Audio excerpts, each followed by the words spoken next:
Okay, so I'm talking to myself. How are we doing there? Better?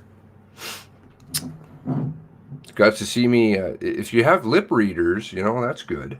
Fairy, Guy, Mike. I was saying don't know. I think they're burying a lot of corruption. Gary, what's going on? Ron, Stephen, Miss K. Wow. Ozzy, what's happening? A lot of problems still continuing with the RCMP. They keep trying to wash, but they're having a real problem. I'm going to wait for just my stupid opinion to kind of drop some things. We were just having a conversation, and I was bringing up some stuff I was having some issues with. And, well, I was like, we better share here. Better share this stuff. Good now. How am I doing, DC? I'm still alive. Still alive. How about yourself? How's everybody?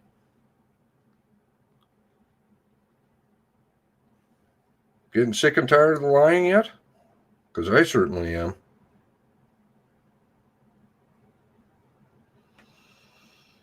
Let's see here. Did it actually send? Sent on Twitter. Everybody doing good. Okay, good.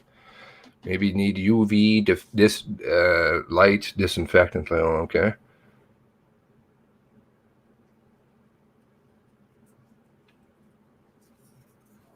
Well, lots of help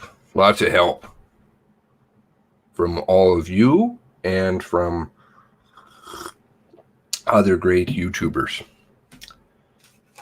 Steve.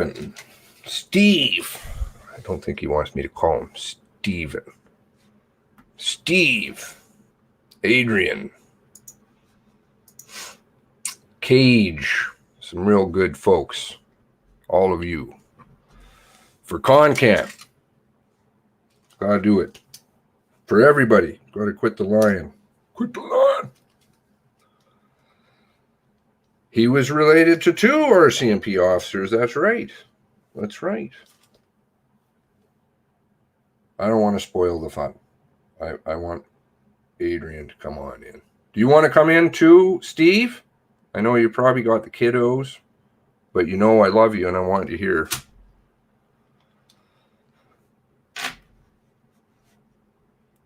Okay, it looks like he's here.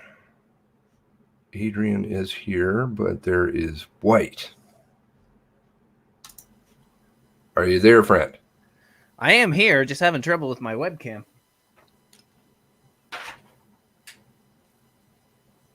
I have some issues with it too. So I don't know what was going on my end. My friend came over and fixed some things for me, so. This is weird. Do you want to do a restart? There we go. There you go. That was odd. We need the beard. You do need the beard. That's right. The beard is life. The beard is love. Does the food get stuck in the beard? Oh, yes, all the time. All the time. I'm actually a little self-conscious about eating around other people right now just for that reason. Oh, yeah? Just a little bit, Something falls. I don't know whether it falls on my shirt, the floor, or if it's hanging right in there. The amount of time I like saying to my wife as I'm eating, and she just reaches over and just picks something out of it. It's not very pleasant. Snacks for later. There you go. Snacks for later. Ugh. Where's the leftovers in your beard? Pretty much, yeah. I'm just saving it for later, man. That's all. Okay, so we were going through the timeline there. Seems to be some issues. What's some things here you're having? Issues? No, I believe everything the RCMP tells me. They are good boys. They'd never lie to me. I think you're lying to me, Seamus. You know it. You know it. I have to be doing that. Yeah, most of you don't know this, but Seamus is actually a PSYOP himself. That's so right. he's trying to lead you astray. Did you know that I'm Jewish? I did know that, actually. I've Mm. always suspected. But anyway, yes. In terms of the problems with the timeline, because there was the press release that was put out yesterday, and I didn't have a chance to watch it. I know you kind of streamed it. You were talking about the problems that you were having with it. But we decided to start looking through the actual what's up on the RCMP website itself. And as we were going through, there were discrepancies with the timeline that is available and with the RCMP showing the proof that's up there. But even the images that they put up that they're trying to say are this guy Wortman's. I know that I have a lot of questions whether that's true, and I know you have the same ones. So we can definitely go through and show everyone what we were talking about. Yes, let me just go to the official RCMP. Couple of things here I guess I'm going to need would be the RCMP news, right? Mhm. Which is where the official remarks from. I used the dirt picture. Somebody told me I took a picture and they're like, that's great. So that's. Did you see the title page for it? Corporal, what is it? Oh, nice. Yeah, she's. I don't like her. She doesn't, and I'm sorry if she is a very nice person. Then I don't mean any offense, but she strikes me as somebody who is not a friendly person to be around. Not somebody I would want to go out with. No, I know what you mean. If I got kind of that impression from her as well. Okay, so we've got the RCMP webpage up here. Let's see. Is that the way we want to do it? RCMP webpage? Yep. We can go through a little bit of it on there, but we may need to go to our own pictures in order to blow it up and zoom in and everything. Absolutely, yeah. I've got the folder. All right, Perfect. so do you want to go, where do you want to start with the maps? I think that's a good place to start. You want to start dropping the big bombs? Okay. Yeah, let's do it. Other than, unless you want to go through the press briefing again. Well, I mean, the press briefing is ever so short. I mean, what does the guy really even say? Nothing. He does have some details in there, but it's I mean, it's short. Oops, I'm sorry, I'm on the wrong one. Here's the actual. Well, they're at the point now where they're trying to provide as few details as possible, and I think it's for this very reason is I really try not to be a guy that gets full of himself or anything. Mm-hmm. But the more and more I'm watching them change everything, the more and more I'm really starting to think that they're keeping an eye on what you and I are saying. Like, even if it's just watching these streams, it doesn't have to be so tinfoil as they're tapping our phones or anything. Well, but I'm noticing we're talking about something, and then like a day or two later, they're changing it to try and counteract exactly what we were talking about. So, yeah, no, and I'm hoping that we can get out of the if you have friends, just keep sharing, please, and like the video, because we need more people to get the message that this stuff is utter crap. We're getting fed, and if we let this one get away from us, it's going to continue this downward spiral that we've been on for a long time. Okay, so the revelations, the issues I was having were with the pictures that they were providing. So there was no press package given to the media. Oops, sorry, I can close that one. There's no press package given to the media prior to yesterday's briefing, as they wanted to call it. So all you got was the screenshots we got the video of their screen off in the background. And so I was like, well, there's no pictures here. Like, the pictures that they're showing us are very small. You can just see them on a screen. And so I was like, well, these pictures they have on the website, which they did furnish, are really shit. Let's go through it. Yeah, let's do it. Why don't we start with picture one here? All right. So I just brought this up here for you guys to see that this is where I'm getting them from, and I suggest other people download them. I have archived this, but archive it also, I would suggest. Let's see. Porta pick.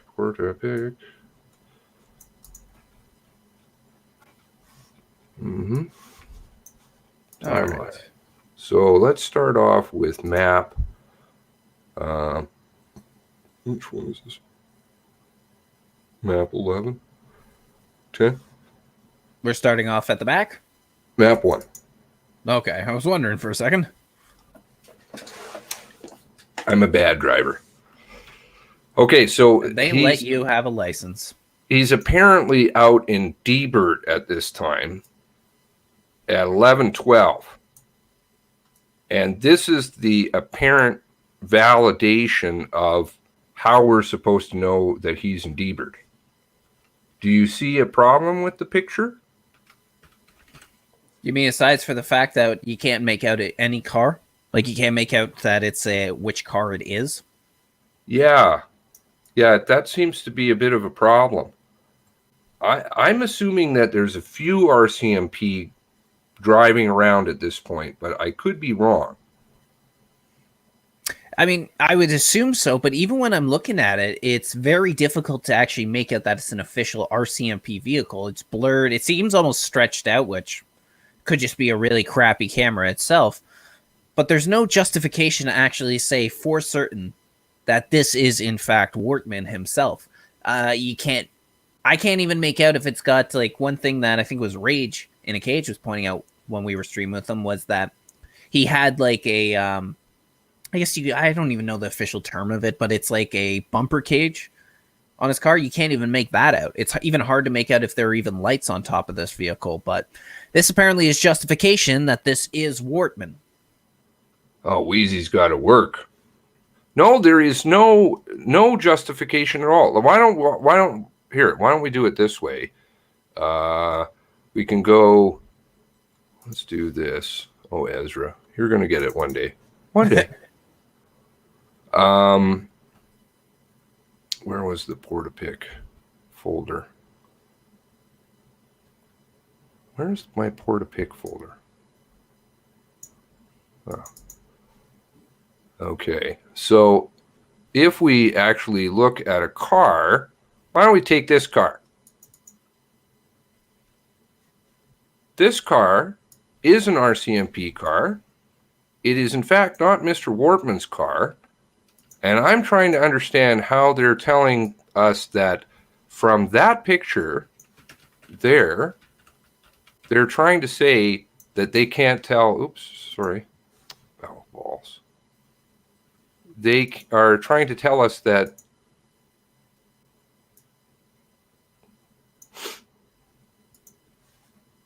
that car is Wortman's, when in fact it could be this car or any other car. No, I agree. I mean, I'm looking at it, and at this point, like, again, when was the first the RCMP got called at? Just after 10, right? It was like 10:01, 10:02 or something like that, apparently now.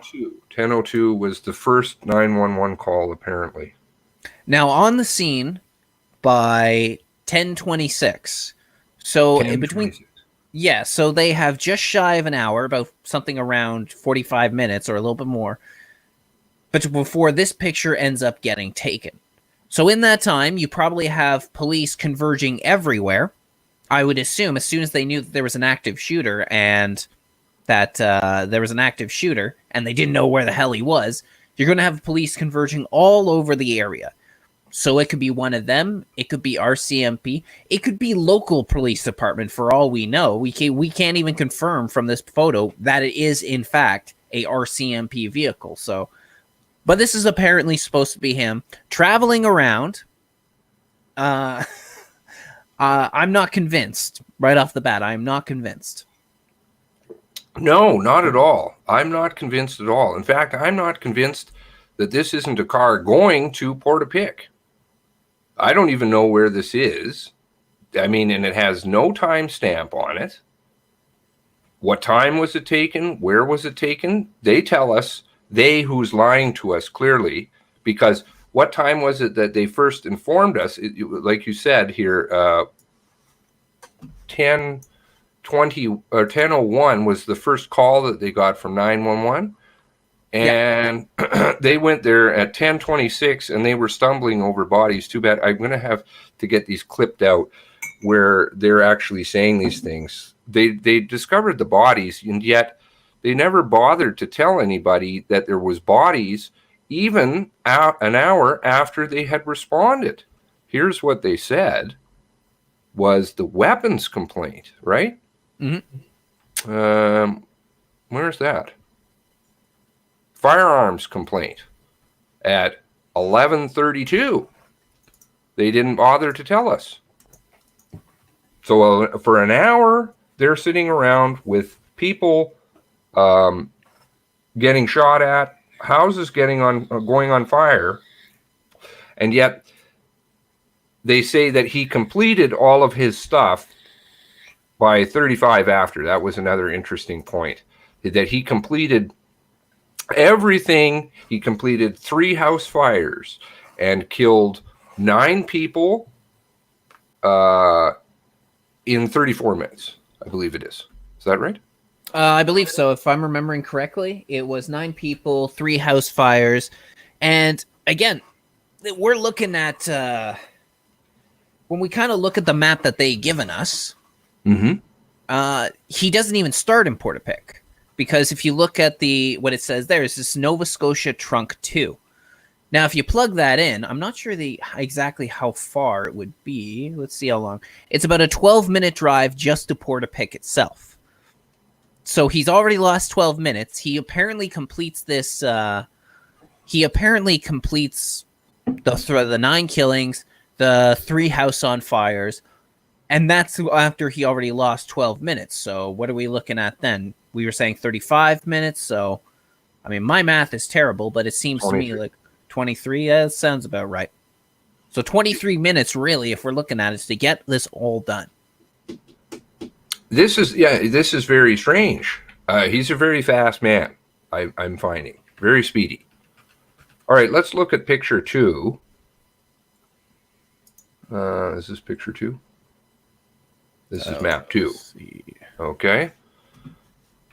Just leaving it out there for everybody else to decide what they see. Okay, this one has a time in it. It doesn't appear to be cropped too much. And there we go. We have Wortman's car. Don't you know? That's for sure Wortman's car. Now, when we were going over this, we were noticing something strange that was going on with this. Now, since you got your computer open, it'd be easiest for you to do the jump back and forth. But so we got the time on here, which is good. We've got a red vehicle over here, and we got Wortman's car in the background, which is very fuzzy. It's kind of far away. But if you jump over to picture 3, it's from the same point, the same place, yet surprisingly, the car, even though they've zoomed in on it, the car is actually clearer. Yet certain details are still left out. So yeah, if you zoom in on here, you can notice certain details that show this is the exact same place. You've got the little sign off just behind the rear bumper of the car. You've got that bush that's in front there. So you can tell that this is the exact same area, but they've cropped out the car for some reason. They've zoomed in, and the picture is clearer than in the initial footage from the surveillance camera that we have here, which I find kind of interesting, because typically no timestamp either. Yeah, no timestamp. They cropped that out, which seems to be a little suspicious. But even on, so that's something we can see. So.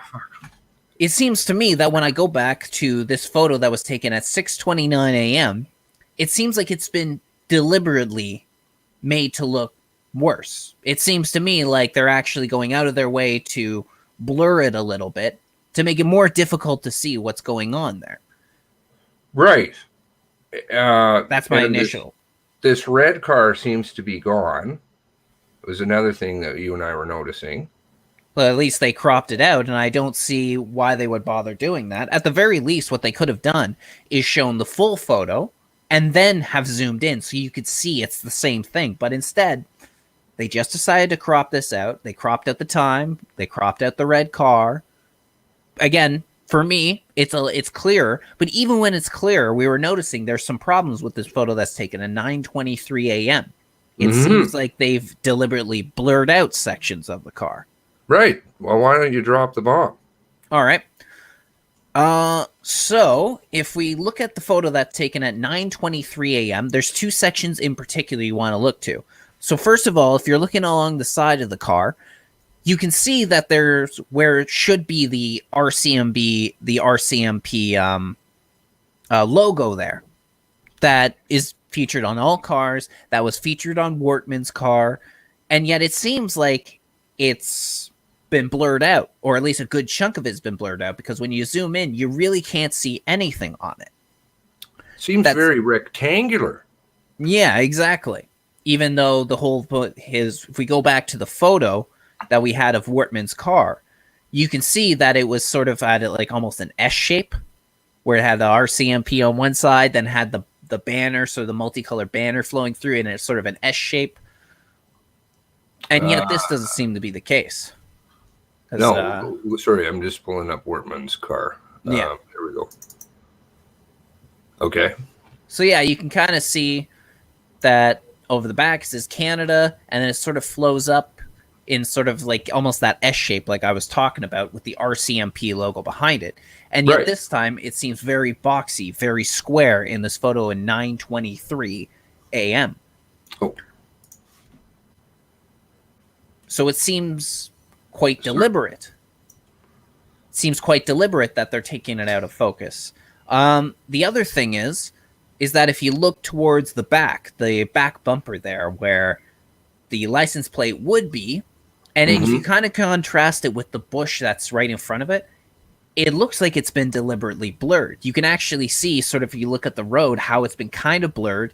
You can't make out if there is a license plate because, as we were kind of looking at Wortman's car from the surveillance photo, the surveillance footage, if we all remember that was released at 10:55 a.m.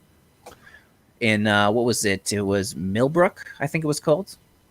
At the trading post. Yes. If you look at the trading post, it appeared like he didn't have a license plate. And yet back here, they've sort of blurred over where there would be a license plate. Now, why would they end up doing that? It seems unnecessary.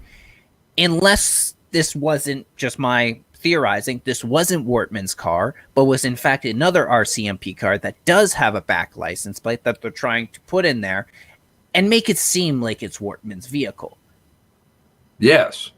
And I'm not understanding why they would want to blur these things out. The RCMP logo is clearly blurred out. I mean, that is an exact box.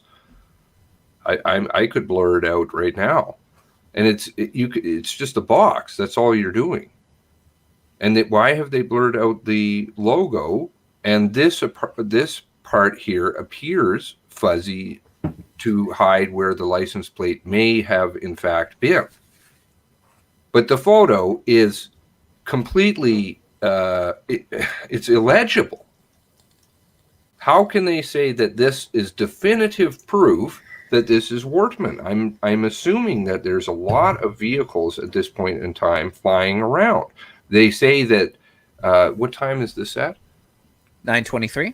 Okay, so they know that he's gone by this point for sure, right? Even if they're using their shitty timeline, they know that he's gone. So he's been gone. So they're flying all over the place looking for him. And 9:23. What did their Twitter feed say? That's a good question. I would say one thing that we'll come back to when you pull up the photo again is on the back bumper, that blur that seems to be taking out where the license plate would be. It also conveniently covers the numbers that they were saying was on Wortman's car, which was 28B11. Right. And yet that also seems to be blurred out. So kind of convenient that two of the most distinguishing factors of his vehicle have been blurred out by these RCMP released photos that they didn't give to the press to analyze for themselves. I mean, they most likely, I think, would have given them a digital document rather than real pictures, which would make it a lot easier that if they're giving them the photos, doctored photos, anybody could open that up and be able to, anybody who's even slightly good with Adobe Photoshop could go through and see that these are doctored photos. But I digress. The point is they're leaving out the most important details to identify Wortman's car. Right, and this photo, where is it? The other photo, they're saying that there's a timestamp on it, and this one doesn't have a timestamp on it. Why? From the exact same place. Yep. And like I said, they could have very easily shown, because if we look at the sort of zoom out of the photo, there's plenty of space that's not covering the map that they ended up putting up there. So they could have put the bigger photo that shows the timestamp and everything at the bottom underneath it, and then they could have shown this blown up photo that we see here. Yet they didn't end up doing that. They deliberately left it out. They deliberately cropped out the timestamp, and they deliberately cropped out the red vehicle, which the only thing I could think for that would be if they were cropping out the vehicle, maybe the vehicle's gone at that point. Now, hold on a second here. So this is Wentworth. Where did they say this photo took place? Exactly? Did they say... Oh, the address? Did they say specifically where the photo was from? If this is from the correctional officers, which I'm positive it is because I think they were the only ones killed in Wentworth, then they gave an exact address. Let me see if I should have that still saved. Give me a second. Shows the gunman route from 123 Ventura Drive, which is this other fuzzy, non-decipherable photo. That one's terrible. Oh, yeah. That's down here. Oh, sorry, that's the wrong one. Let me see. I wish I had good driving skills like everybody else. This one, I mean, you can't even tell. How could they say that is an RCMP car? They just can. Let's see. What does it say on there? I'm going to blow that one up. 2328 Hunter Road. Let's just blow this one up and have a look at that and see if you can even tell that has any markings on it at all. No. What did I do? Not crap. 2328 Hunter. Can anybody tell if that's a police car? Say versus a taxi cab? Versus an SUV? Okay, so I do have the road there. The only problem is there's not a space to get up nice and close with Street View. Okay. So yeah, I think this would be good. Driving around on Google. You're driving around on Google Maps. Do you want to share your screen also? Sure. And then that way you can... There we go. Let me share my screen.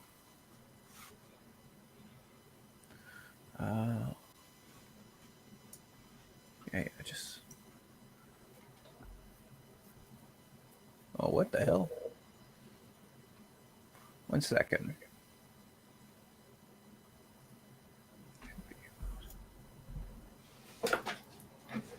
I'm just utterly ashamed of our... I mean, the guy is dead. Well, yet they still seemingly want to play games. How stupid do they think Canadians are? Good question. And are you seeing, when you're looking at my screen, do you see it like flashing? No.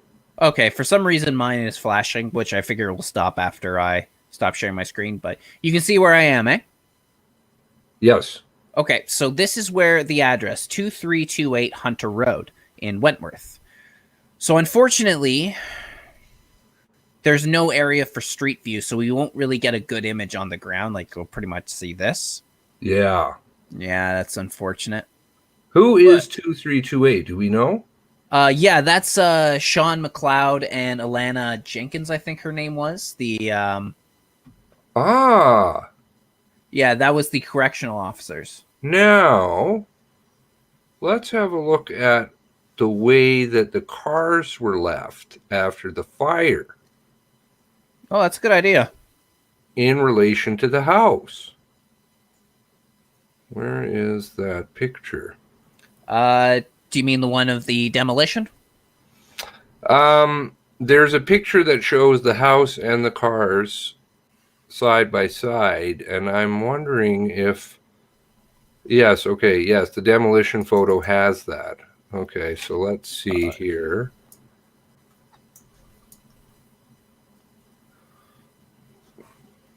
That is a minivan that I have. Let's see. I'll share that. A minivan that looks to be parked out front, and a truck off to the left. Is that correct? Am I seeing things correctly? That's what it looks like to me, yeah. Maybe not a minivan, but hold on, let me check out the photo again of the map. Looks like a Voyager. Where do we have the There it photo? is. I got her. There we go. So you can't see any truck at all in 629. No, you can't see. You can't see any sort of truck or anything. That looks like it's a 4-door. Is that a hatchback? I think it's a hatchback. Which, if we go back to... Yeah, that looks like one of those crossovers. A little bit, yeah. Now, let's see. Where's the other picture of the... There we go. Let's see if we can do this. Now... Oh, that's not going to work. The tree is there. Camera is the same. You should be able to see the vehicle has moved, I believe. Am I correct? Has the vehicle moved? Give me a second. Let me go down to my own images of it. I might be easier to tell. Okay. You're right. I think they may have cropped it out. It's hard to tell. It may have, actually.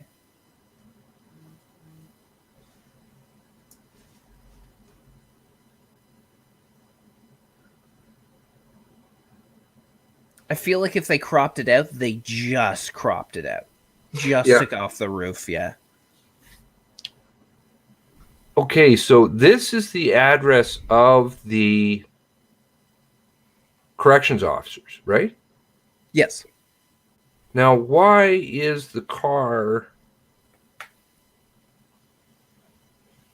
not pulling out? It's driving by. Can you see that? There's another one. Point. The car is actually driving by. It's not pulling out of the driveway. It's not driving into the driveway. This would be driving out of the driveway, 923. Should it not? Should they not have a photo of him driving out of the driveway? That's a good point. Because it's right on the end. Turning out of here. No, not at all. He would be driving through the trees. Yeah, you know what? I didn't even consider that. But yeah, I think you got a point there. And the same with the other photo. It doesn't look like he's turning in.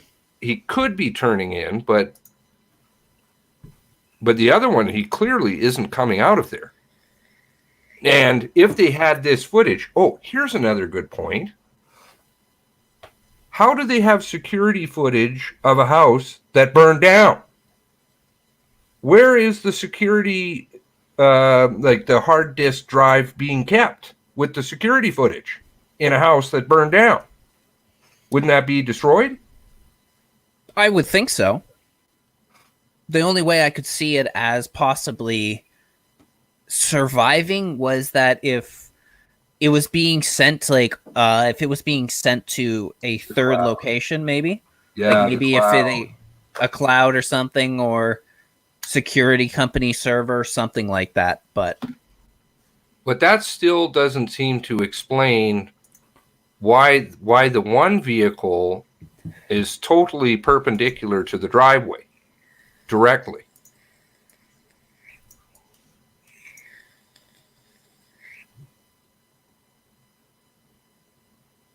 But this car is not coming from that house.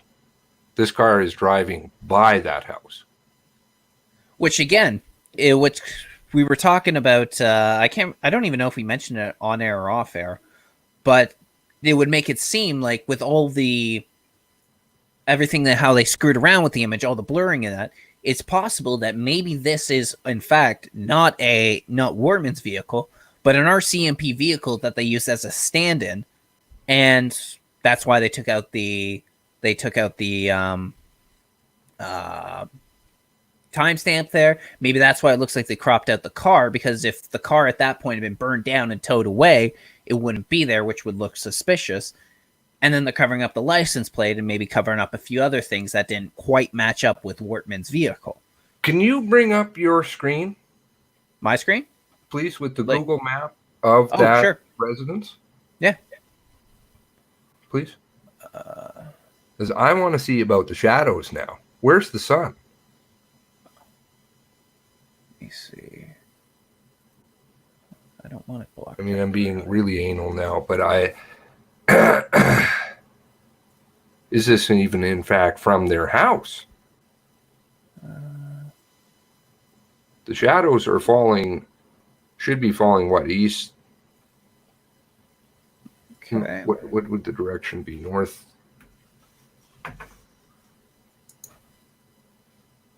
So they even kind of look like they live at the very end. Huh, interesting. Hold on, let me check something. Can you still see my screen? Yeah, how do I get this thing to share the whole fucking screen? You mean it's not? No, it's got my junk in the background. I've got it. No. That's me. Don't worry, that's me. Hold on. Are you Okay. doing OBS stuff? Are you recording me? I am. I was actually just looking back at yours. Okay, so this is the house right here. You can see under the red box I just made. So that's our house. It looks to me like this is a dead end right here. And maybe this is their driveway? Okay, if it's a dead end, where's he coming from? Well, the only thing I can think of is that, and again, this doesn't really make sense why he wouldn't just pull into the driveway, but he would have come here and then made a U-turn. No, and he's sitting right there. This road is going in both directions. If it's a dead end in front of the house, why is there a road on either side? Good question. Good question. Because, yeah, as far as I can tell, this seems to be, like, I put it in the exact location that the RCMP had in their photo.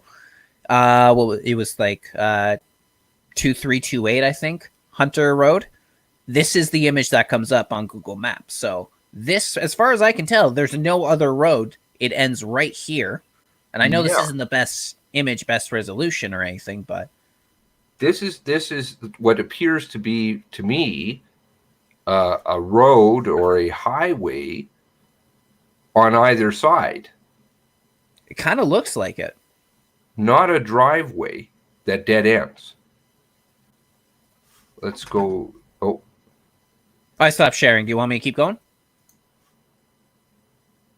Because, yeah, I see what you mean. Yeah, it's got that on either side. Huh. Also, it seems maybe this, I'm getting really anal now and probably losing people. I don't know. But it seems to me, well, I mean, that's clearly a road. That's a through road. It's not a dead end road. No, it's not. Like your map. This is a driveway that leads into a more major thoroughfare, possibly a secondary highway. Let's see. It's got what also appears to be a for sale sign there. Do you see that? I see the sign. Yeah, it could be a for sale sign. I'm not sure. Was their house listed? I have not checked. I didn't even think about it till you mentioned it now. I'm just trying to see something. I want to plug in exactly the route that the RCMP has here. 1410 Nova Scotia, trunk 4. Scotia, trunk 4. There's no way that's where it said the address that they're saying, because that road is not at all structured the way it is. You're right, that's a dead end kind of road that then leads into a driveway. No road that's running past. But this person's not even coming out of there. No, they're not. It's 2328 Hunter Road. Yeah, no, they're not. They're sitting right on the edge there. Marianne has a very good point right there. Cell phone tracking would be easy for them to do. Yes. It would be very easy. Yeah, let's see. Let me get in close. So I tracked the location. Yeah, no, that is the right one. Hold on. I'm going to share my screen again real quick. Oh, crap. Am I on the... let's see. Where am I? Oop. There we go. Okay. So... Lots of trees across the road, says Mike. As you can tell, I've just plugged in the exact same route here that the RCMP had. We look up here. I mean, it's got this dotted line like it's back here, but that doesn't make sense. So the only way in or out, as far as I can tell from this photo, is this road right here that leads all the way up, and it looks like it's that dead end there. That's not their house. The only other thing I could see then, which... Because then it would have to be up by you don't see the lines of trees? If you go to the left, this photo would have to be taken right where kind of the tree line ends there, that group of kind of circular trees. Yeah, right there. Yeah. Okay, now if you put a red dot at the end of this, the trees... Right there? That could be where the photo would be taken. Right? Oh, yeah, like right along the highway here. Or the Hunter Road, yeah, right there. The only other thing I could see is that... But they're not going to park their car down there. No. Would be right here. But then again, there's no house or anything. I don't know where they would have had... I really don't know where they would have had a security cam if it was this right here that they took the photo instead. You can tell when that map was last updated, right? Can I? Let's see if there's anything. I believe it. It says map data 2020, so maybe updated 2020. Because then at the very bottom. The only thing I'm thinking is, could they have built a brand new house? But I don't think so. This one, okay, so here it is, because before I was using sort of Google Satellite. This is Google Satellite here. Mm-hmm. This is Google Earth, and it says imagery date 7/30/2019. So not even a year ago. And I don't see any house being built or anything. So I highly doubt that there is a new one. This seems to be about as up-to-date as we can get. So this photo doesn't appear to be taken where they say that it's being taken, nor does it appear to be a car that's pulling into the driveway, nor does it appear that it appears that they've edited the photo and removed the timestamp on the second one.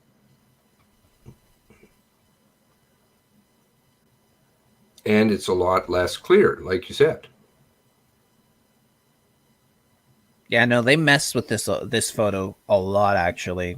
The more and more I'm looking into this. Like, I hope that there's people, a couple of people have contacted me, but I hope there's people out there who watch and will actually go to these places and see, is this fucking possible? Like, go to this. If I was there, I would literally go to this residence. Like, I'm almost, if there wasn't COVID nonsense, I would fucking fly down there right now and drive around. Yep. No, seriously, I would.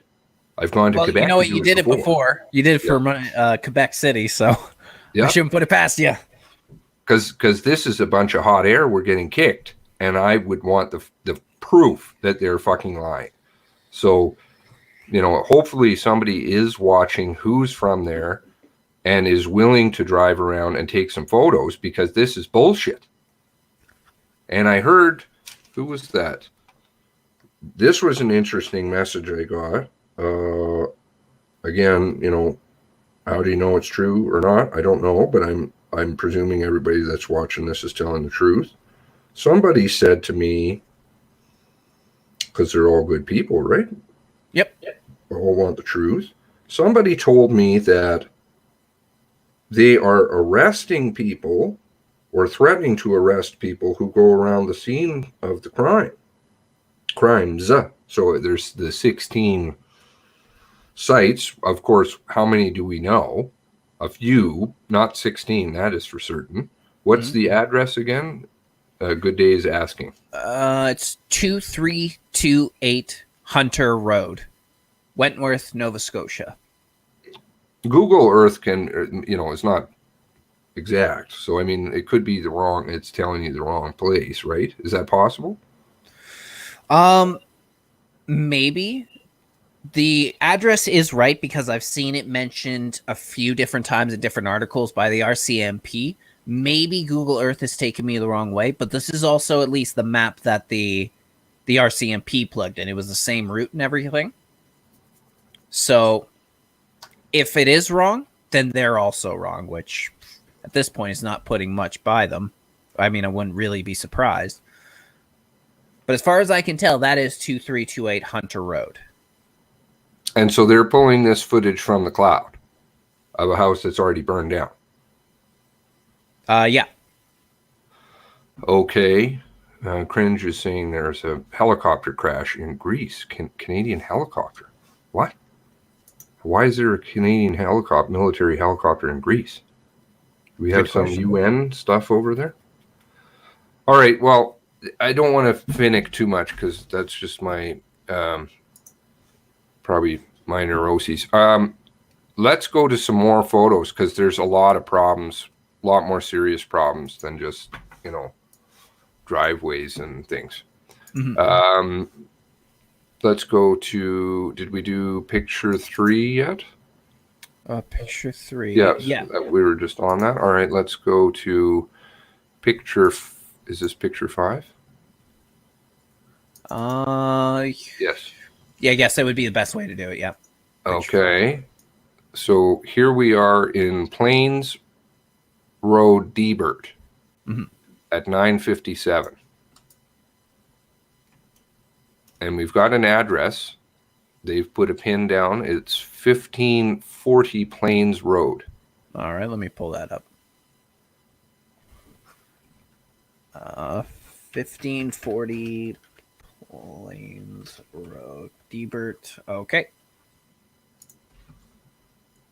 All right. What's 1540? Is that fit anywhere in the Debert? All right. I'm just looking on both. I got satellite and Google Earth open. So I want to take a look real quick because we could probably get a street view is my guess. Okay, yeah, we can get a street view of it. Okay, let me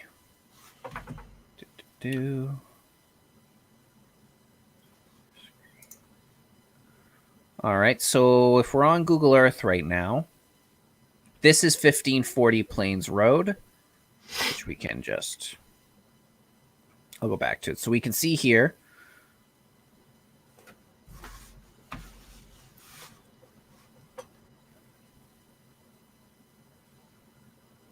so I'm not sure what this building is, but my guess is this is where the security footage came from.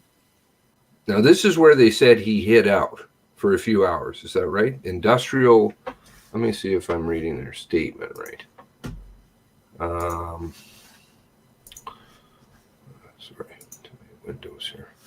speaking remarks. So, the gunman departed Debert at 5:45. What he did so we're able to confirm that he goes to an industrial building in Debert, arriving at 11:10 p.m., which suggests that he went directly from the Portapique area. The gunman departed Debert at 5:45. So this is even out of order. They've got this, I don't know why they're calling it map 4, because they put 2 and 3, which is afterwards, right? The incidents at Hunter Road. So I'm not sure, they've just mislabeled it or something. Maybe they're trying to confuse people. Hold on, let's see. Okay, I think they're saying that he came back to Debert then. No, from the information that leads to incidents, I don't think that boots your screen, right? Does it? No, we don't want to boot your screen. The information gathered since the incidents occurred leads us to believe the gunman left Portapique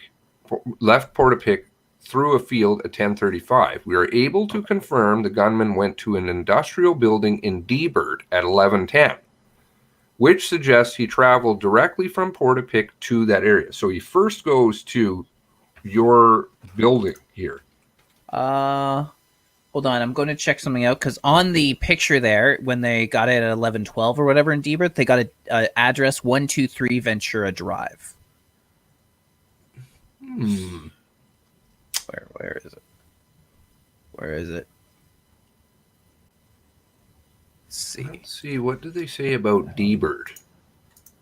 Okay, so this is Ventura Drive over here, and we can get a couple different views of it. So if this is what it would be this building here that they're making reference to. And we can actually sort of get another view of it down the road over here. Okay. I've got an article I'm going to flash over. Is that okay? Yeah, go for it.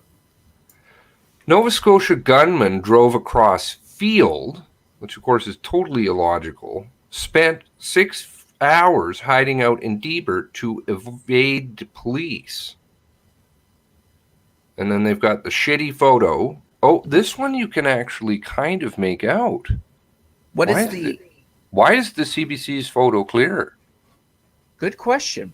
Wait, can you enlarge that photo at all? Because I want to check out the numbers on that. Yeah, so I'm going. Yeah, no, absolutely. So Debert, it looks like it ends with 1-1. So it might actually possibly be then if it's got the right numbers on it.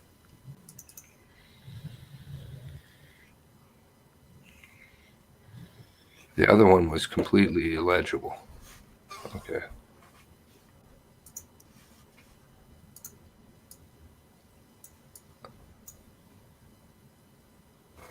So it looks like it's B11. First two are not very clear. Not clear. Not clear. It does look like his car, possibly, for a few things, like the position of the we got the horse and rider there. That looks to be right in where the picture was. It doesn't look like he's got a back license plate.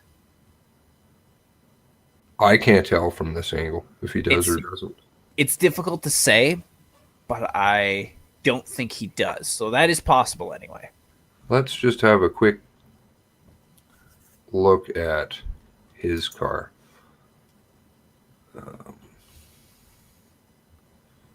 realty site, you say? 28B11. Got a bush guard.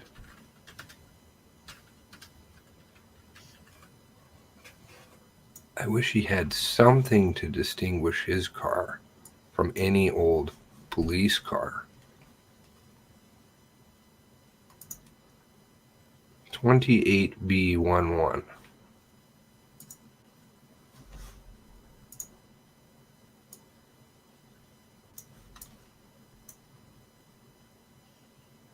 I honestly can't tell. No, Well, I can't read the beginning part of it. No, it's hard to make out. Okay. It looks like a 1-1.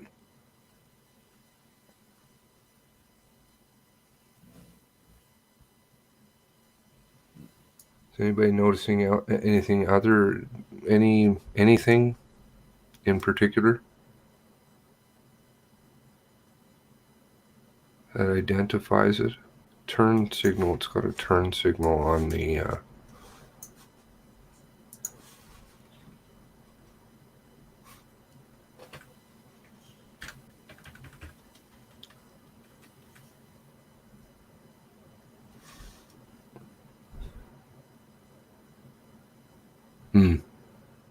Okay.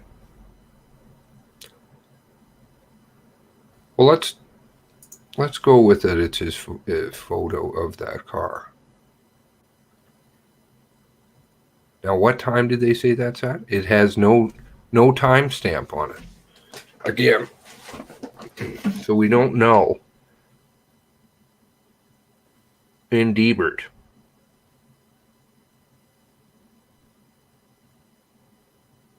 Wearing parts of an authentic uniform. Over the next 13 hours, he killed people. There's, I assure you, guys, there's some real gold coming, but maybe I should just skip over this and do this on my own. So I don't want to bore people, but there seems to be, he drove 26 kilometers, arrived in Debert around 11:12, Campbell said. Now, do we have any footage of him arriving at nighttime? What is there proof of that? You see a bunch of blurred shit on the road, which you can't tell is a vehicle. Is that correct? Yeah, I think so. Let's go back. Yeah, it was just that blur on the road that we saw at the beginning.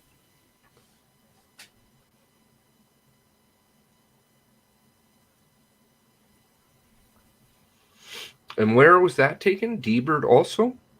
That little blurry photo? Yeah, it was Debert. I got the address pulled up on Earth, if you like. Is it a different camera? What do you mean, a different camera? Are the two photos taken at the same place, Debert? Oh, no, they're different places. Why did they use different places? Why did he use different places? Why did the RCMP use two different places? Because it was done at different times. So the one I've got right now is 123 Ventura Drive. That was the one that he did in like 11:30 at night or whatever. And then we got another one that's like 10 in the morning, and that was at a different location. Why did they use two different places? Don't they have footage from both places? Well, we got the footage apparently from the one place, and then the other footage that we saw was just that flash in the road. So that's a good question. Why didn't they use something a little more reliable? Because, yeah, this was Debert, and we got the location for that. And then the first photo had just him what looked to be flying down the road, but they didn't have anything more than that. See, and it's 9:57 in the morning, right? Yeah. Right. But he goes there at what time? Oh, no, so he 11:10 at night. Well, so why do they not have footage of him driving from the same angle at 11:10 at night?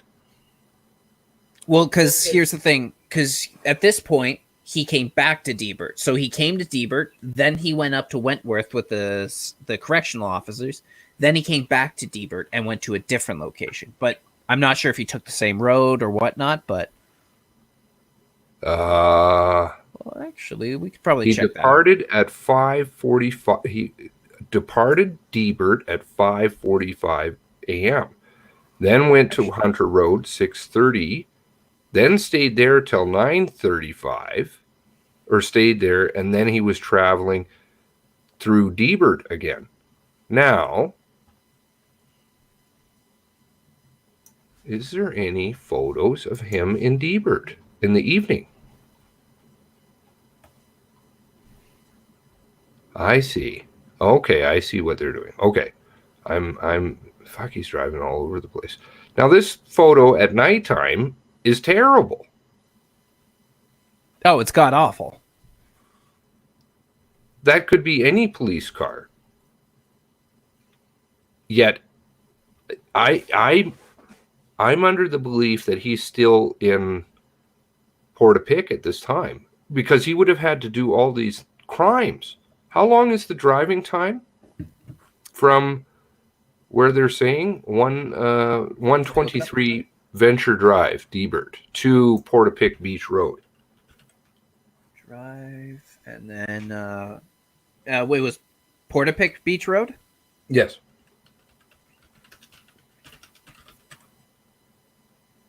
Let's see here. About 25 minutes. 25 minutes, yeah.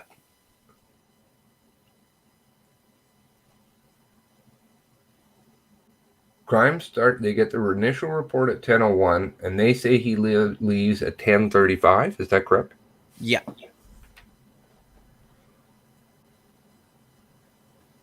That doesn't make, like, honestly, I mean, that's just a complete mind fuck to go in 35 minutes to kill 9 people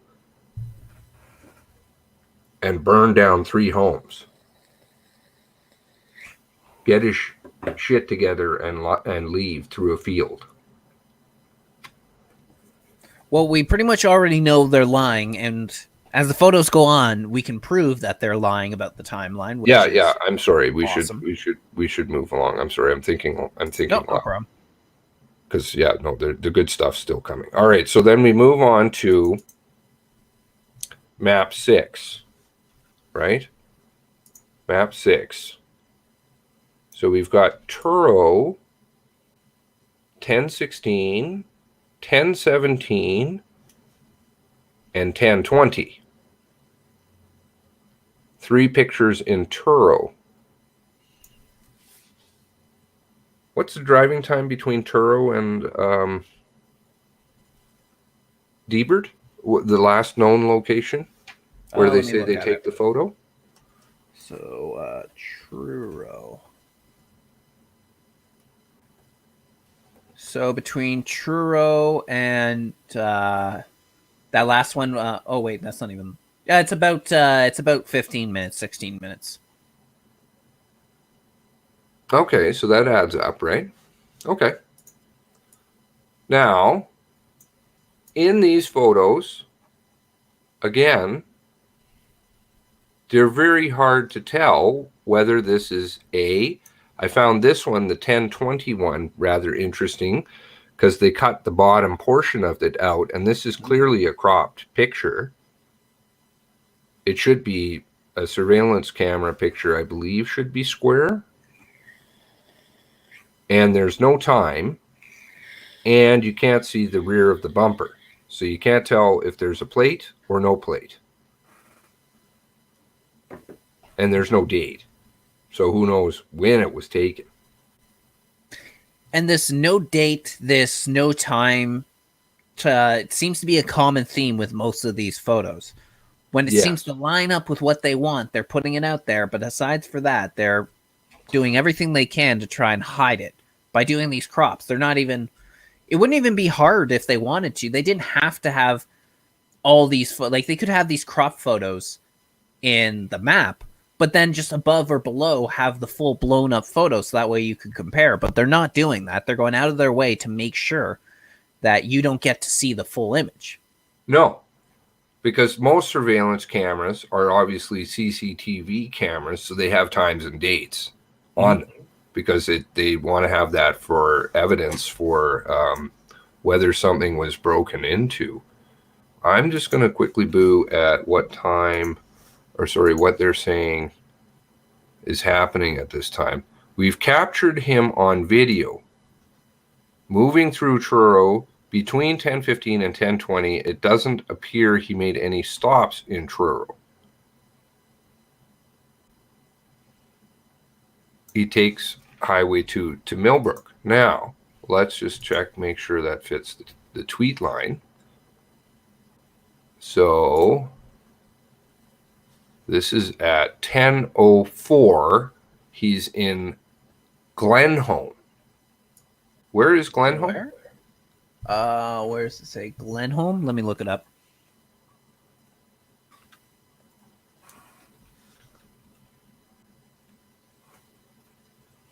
Is that near Truro? There it is. Okay, so let's see where Truro is in comparison. 17-minute difference. Okay, maybe. He left Debert. How far is Debert from Truro or from Glenholm?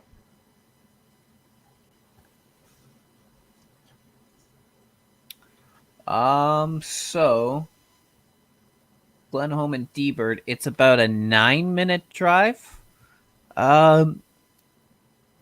Here, I'll share my screen. It's a little interesting. Maybe not a huge thing, but Yeah, you might as well just leave your screen shared. all right. And then I can just. Okay, so we got Debert, Glenholm, and then we had Debert, Glenholm, and Truro, right? I'll just add all three in. So he kind of has to come back. If this is Debert here, oh, there we go. Crap, let me redo that. I messed up. Wow, I really messed that up. Hold on. Let me redo that. So we're at Debert. Yeah, that's true, Beth. Could be road cams. Could be, yeah. But if they were road cams, and this would go against the RCMP, is that they would make sure that they got a time and date on there, because if you're speeding, they want to be able to give you that ticket. Is Truro big enough to have road cams? Maybe. I mean, I think I heard the population is about 12,000. 12,000, yeah. So maybe big enough to add something in. Okay, so they kind of got this way. Originally, the map kind of had it sort of like going down here or something like that. Okay, but anyway, so we can see that Debert's up here. Yep. He's kind of got to go backtrack the way he did, come down the Trans-Canada Highway, hit Glenholm, and then make his way over to Truro. So it looks like we're looking at about 30 minutes total. Okay, I just wanted to make sure that Glenholm is not, crazy, because at 10:04 he's in Glenholm. So from Debert, that's 7 minutes. Is that, and you said 9?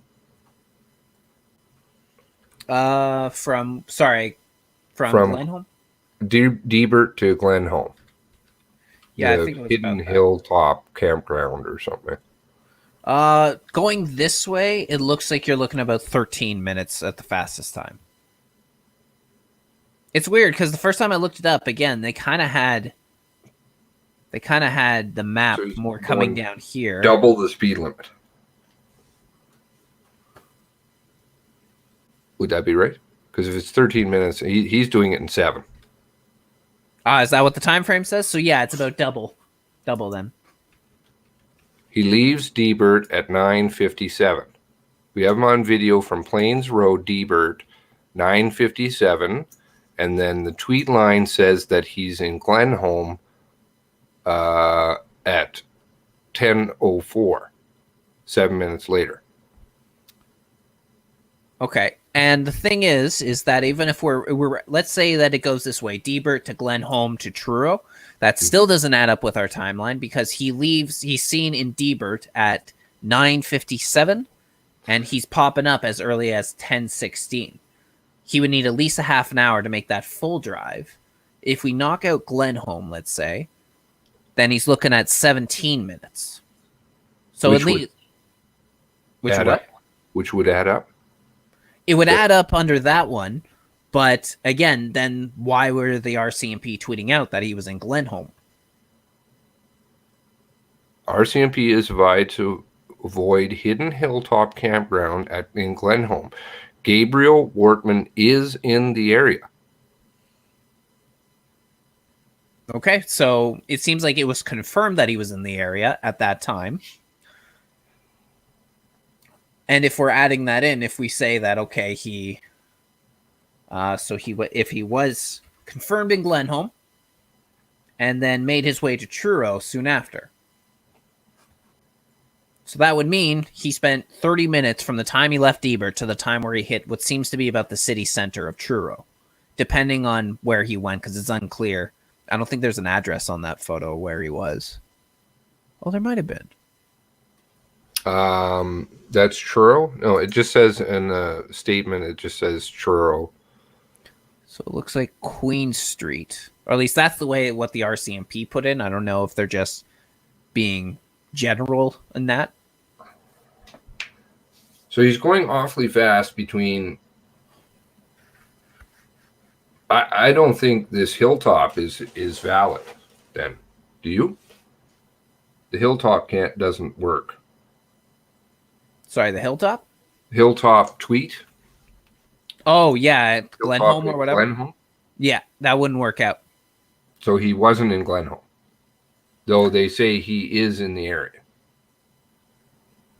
Maybe. It's this whole thing's kind of screwed up. Well, the time between Glenholm and Debert doesn't add up. 7 minutes, and you're saying it takes 13. Yeah. From Plains Road, Debert to the Hilltop Playground, campground is 13 minutes, and he did it in 7.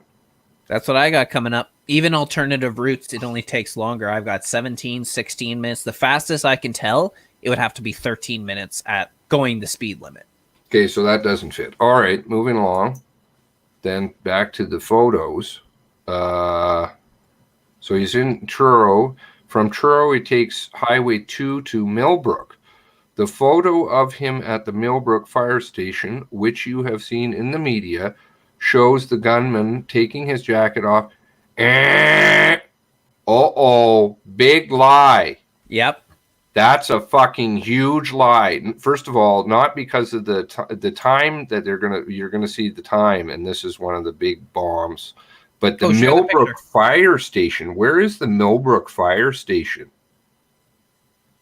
They're saying that photo was taken at the Millbrook fire station, which is totally fucking wrong. That was taken at Cigar Man's Cigar Stop. The what is it?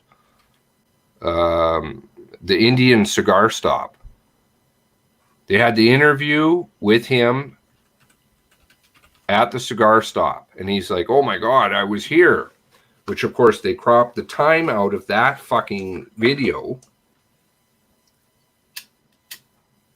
They say it's at the Millbrook Fire Hall. Where is that in relation to the cigar stop? I need to find it, because it wasn't coming up on the map. Millbrook Fire Department, which is the video you see in the fact that's just utter bullshit. Utter bullshit. Okay, so I'm not actually finding a fire department for Millbrook itself. My guess is they would have been part of Truro, like the Truro Fire Department would have been part of that. But they're saying somebody in the chat know Millbrook Fire. What do they call it? Millbrook Fire Station.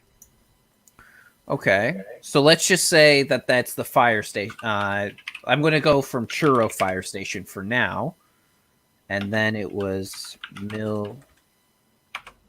Yeah, no, that doesn't work. Millbrook Fire Station. Millbrook. That Deatsville? I don't know which one this is. Okay, because if we're going on from sort of what seems to be about the city center of Truro to the, let's just say it's the Truro Fire Service, then that's a 2-minute drive. But I can't find, because I'm using the Truro Fire Service, because I just took a very quick cursory look, but I did not find a Millbrook Fire Department in Nova Scotia.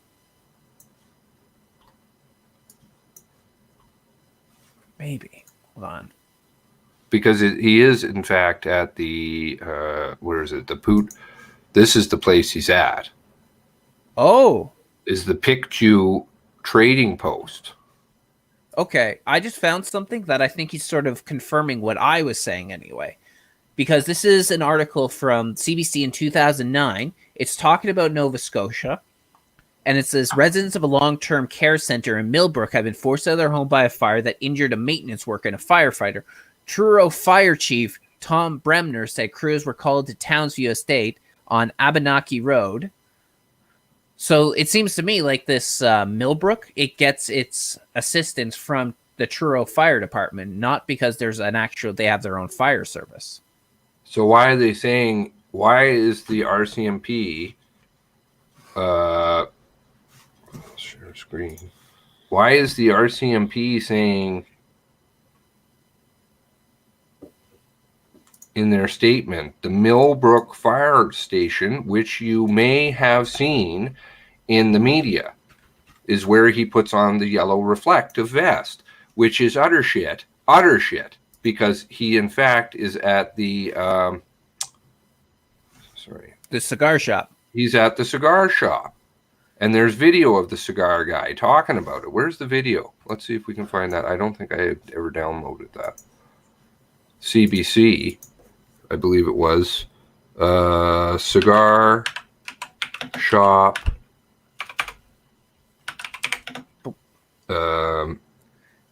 Now this is a flat out lie, because we proved that this was the right location. Yeah, and he like there was the Yeah, I've got it pulled up right now. You have the video of the cigar guy? Oh, not the video. No, I've got just the location on the map pulled up.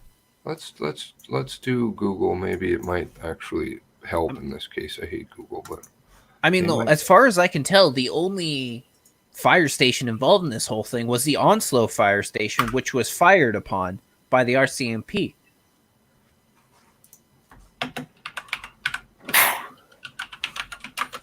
I didn't. The cigar that saved my life. Global. Here he is. I'll get out of here, the ad. Whatever.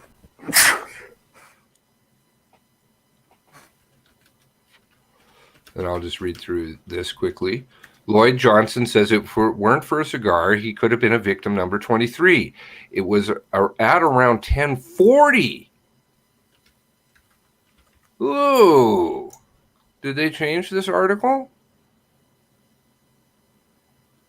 No, they say updated 24th. Was updated. Did you happen to archive it? In Cape Breton, no. When she saw Nova Scotia's RCMP tweet that the killer might be in the Brooklyn on Twitter, but his daughter, who lives in Cape Breton, is when she saw Nova Scotia's RCMP tweet that the killer might be in the Brookfield area, worried, she called her father. Dad, get home as soon as possible. This guy really loves his cigars. So, he's a good salesman.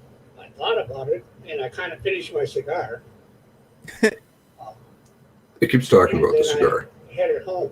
Video surveillance posted to Facebook from the Mi'kmaq Trading Post in Millbrook First Nation appears to show the suspect pull over along Highway Okay, so 2. first, my question is, why are they saying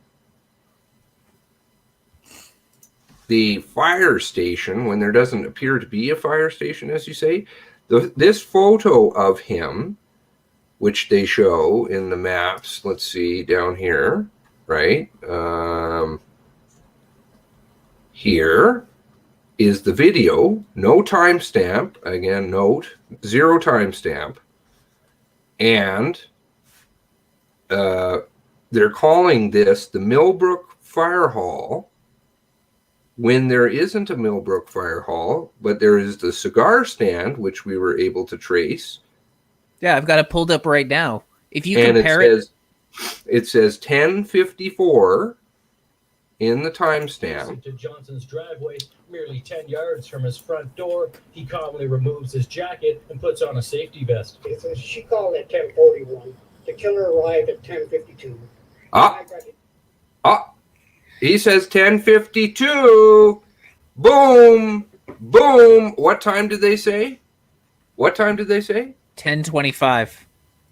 Let's just make sure we 10:25 right. Millbrook.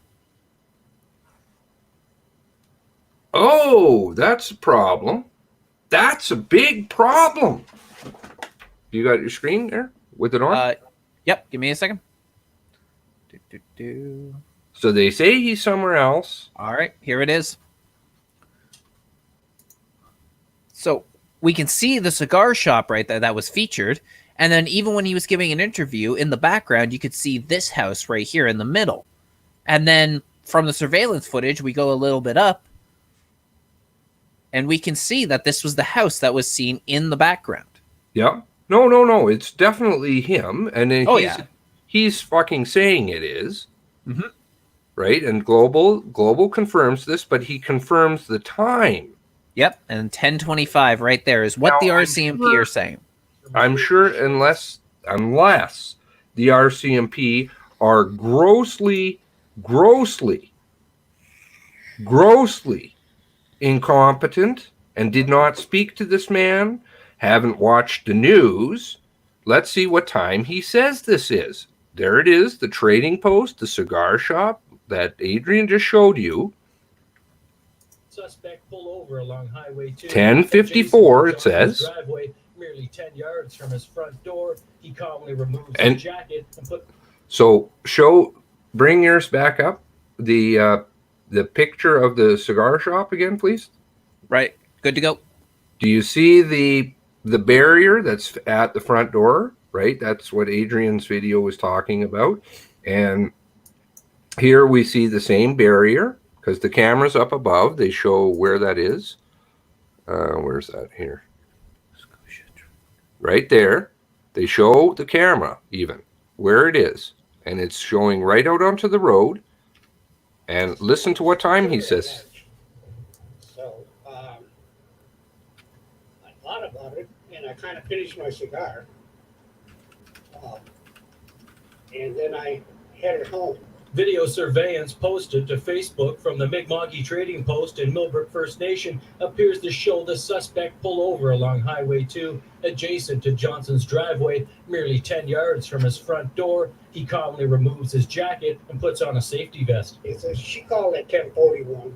The killer arrived at 10:52, and I got. Okay. So do you have the screenshot of what time they say that he's there? Please? Yeah, got it both open right now. Awesome. So what was it? 10:50? Let's see. Oh no. They're half an hour out. Why? Because the timeline from this point forward is a total and utter fucking mess.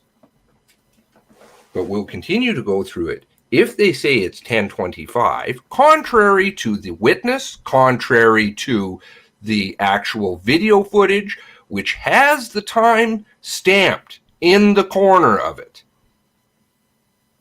So that's contrary to a witness, contrary to a timestamp, and the RCMP is backing up the timeline half an hour. Very, very convenient for them. Okay, but here's the other thing too, is that if we're looking at it, let me just double check something. I really want to. I'm gonna put that little clip together and their shit, and I'm gonna fucking put it on a video, and I'm gonna fucking send it to RCMP. Do it. These people are out of control. Out of control. Lucky noticed the other part that we're going to talk about in a little bit. Lucky, you're spoiling our stuff. Come on, man.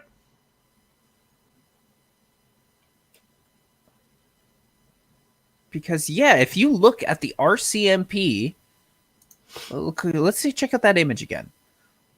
The address they use is 945 Nova Scotia Trunk 2. If that was the case, he would have been in past Brookfield at that point. It's way down here. This is because the Twitter line is a big problem. The silver tracker is a big problem. Big problem. Because the silver tracker's all the way up there for some reason. How is that possible when he's driving the RCMP cruiser at the same time? You cannot be driving two different vehicles at the same time.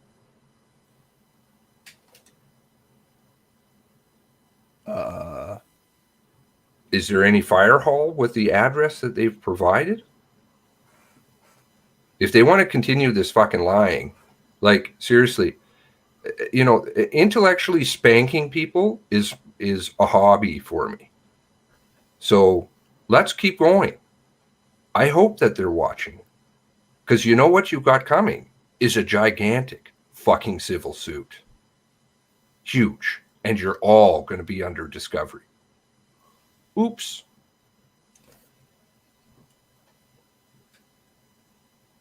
Let's see here.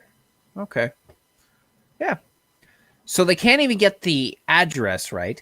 They can't get the time right, which to me seems like that's just proving right then and there that they've been lying this whole time. Where's the address that they provided?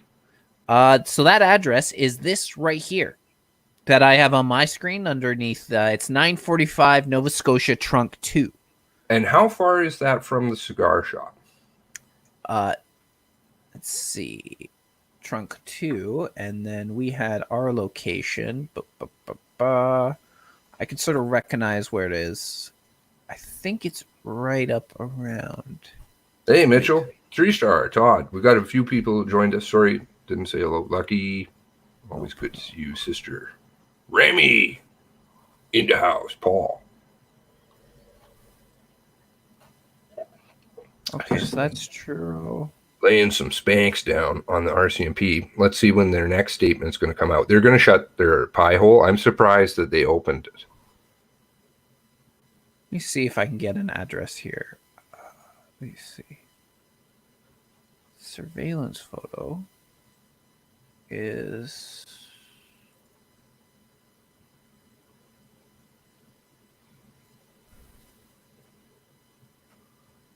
So that's where it is. And then let me... So we're looking at a difference of...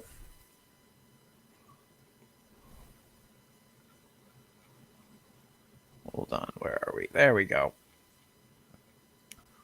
Almost a 10-kilometer distance, 9.37 kilometers to the south. So they disregarded a key witness's own testimony, video recorded.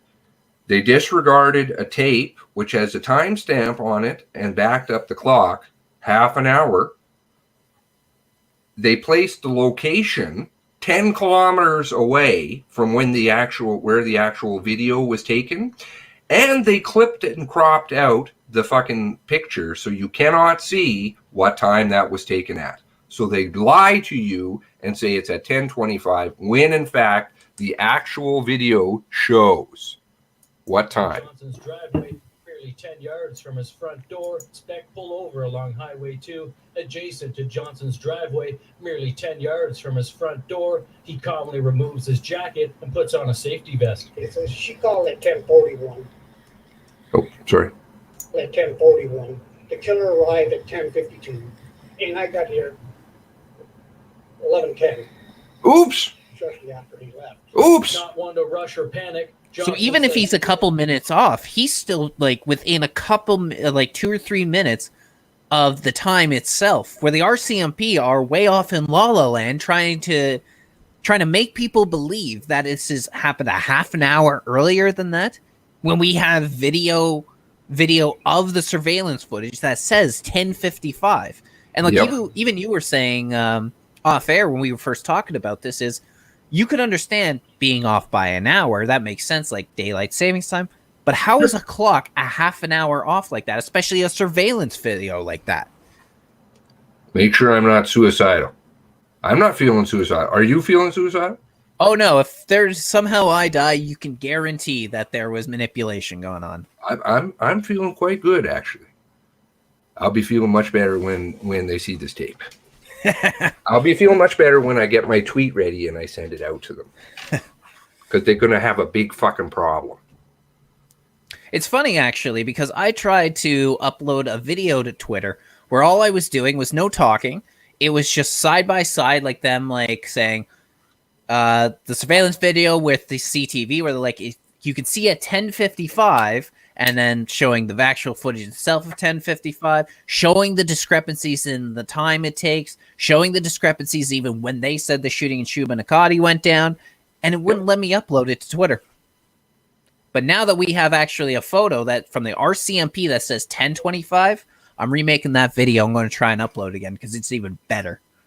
From the Mi'kmaq Trading Post in Millbrook First Nation. Yeah, just keep banging them. Everybody should. Pull over along Highway 2, adjacent to Johnson's driveway, merely 10 yards from his front door. He calmly removes his jacket. Oh, not 10 kilometers, like the RCMP will tell you. And puts on a safety vest. It says she called at 10:41. The killer arrived at 10:52, and I got here 11:10, shortly after he left. Not one to rush or panic, Johnson says he finished his coffee and smoke with his friend before heeding his daughter's advice.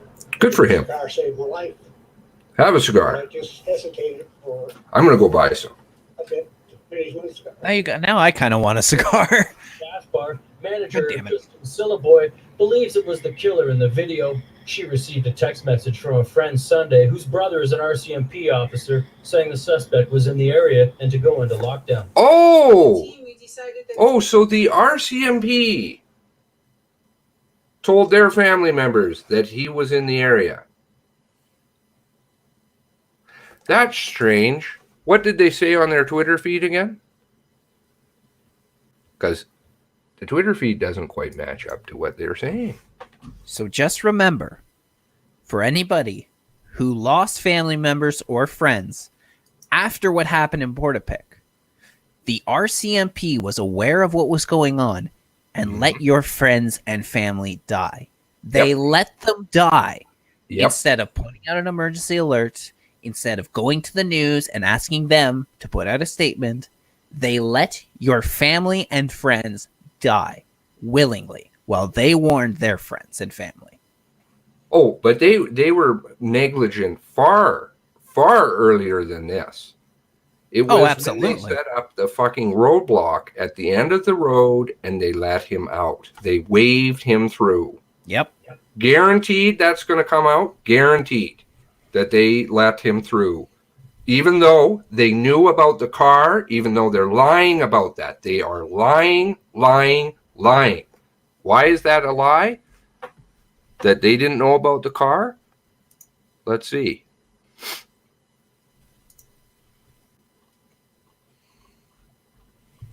He didn't hide this vehicle, Nova Scotia. Killer's fixation with the police was on full display. Toronto Star. This is from Donald Walker, who owns a funeral home. Donald Walker's family hired Gabriel Wortman in the 90s to work on their funeral home in business before he switched careers to become a denturist. Walker, a former alderman. Oh, are you going to say he's lying too? In Dartmouth, Nova Scotia, told the Star Wednesday that Wortman had proudly showed pictures of the vehicle. Quote, he didn't hide this vehicle. This vehicle was not in the garage where he was secretly making it, end quote, Walker said. Quote, I was well aware of the police vehicle. He was very proud of that vehicle. He told me he wanted to go to car shows there, take it, show it off. My fun time is sailing boats. His fun time, this is his fun thing. And then you go on a little bit further. Where is it? He said that Walker, this is Walker again, he said Wortman told him last year that the RCMP were aware of his replica vehicle. Were aware of it. This is on CBC. This is in the Star. Where else was it in? But I'll finish the sentence. Was aware of the replica vehicle and had advised him, told Wortman that if he planned to take it out on the highway, he would need to transport it on a trailer. The RCMP did not comment about whether they were aware of Wortman's police vehicle prior to the weekend's rampage. But in an email, they said the RCMP, fuck off with their nonsense, the dismiss. They knew the entire time that a convicted criminal who had a very serious problem, whose uncles were former RCMP officers, had an RCMP vehicle And they suggested, where is it here? Somewhere they suggested do not drive it on the road. I'm like, what? We're letting criminals run around with police vehicles.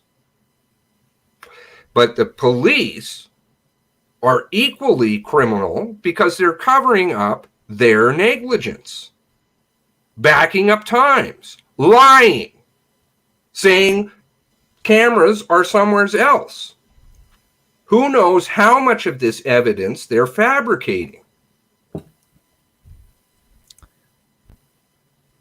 Yes, exactly, Ozzy. Everybody knew. Like we've been saying the whole time, everybody fucking knew about that police car. Now, what do you want to bet? What do you want to bet if he has an authentic uniform, to which the RCMP stipulate that he did? Or uniforms. And when asked, is there somebody inside that was providing RCMP equipment, uniforms, etc.? Leather responded, I cannot comment as to whether, what do you think the equipment that they're referring to is? Could it be guns? Most likely. I wouldn't even be surprised if that also included, say, a police scanner. So that way he knew where they were at all times and could avoid them. Because I don't have that clip lined up. But if you go back to Leather's interview or statement, he was asked,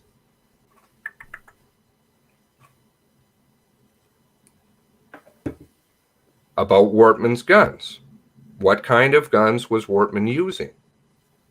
And it was the first press conference, which they did at 6 p.m. on the 19th. Yeah, I think it was the 19th. He responds, I cannot answer that question. It is in the hands of CERT. And who is CERT? Serious Incident Response Team. And their mandate is what? Let's just read from their own site. CERT. Nova Scotia.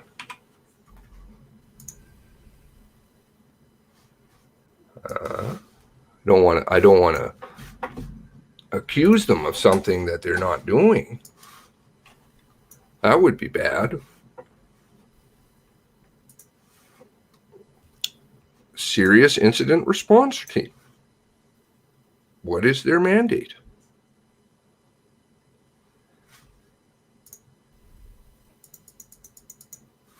The Serious Incident Response Team independently investigates all serious incidents which arise from the actions of whom?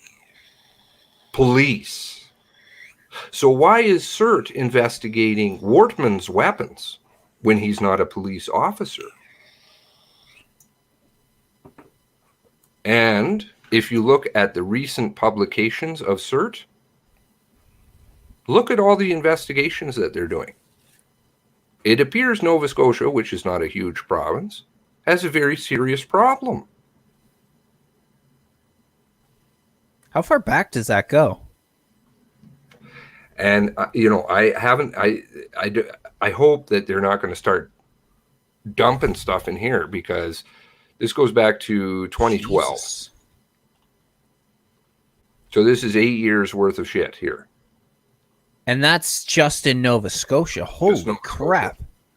So they've got a real serious problem. I would say that it permeates Halifax, Liverpool, from what I've been told, and the RCMP are in bed with other organizations. As you can see, like, the RCMP are being investigated. Like, what's this? I mean, you can just pull them up. This one is allegation, Christmas party, sexual assault. By an RCMP officer? Yep. Oh. Two CERT investigators traveled to Yarmouth, where they obtained audio statements from one civilian. CERT investigated the allegations against a police officer under the provisions of the Police Act. As a result of the investigation commenced, blah, blah, blah. And there's a lot of these. What's the one before?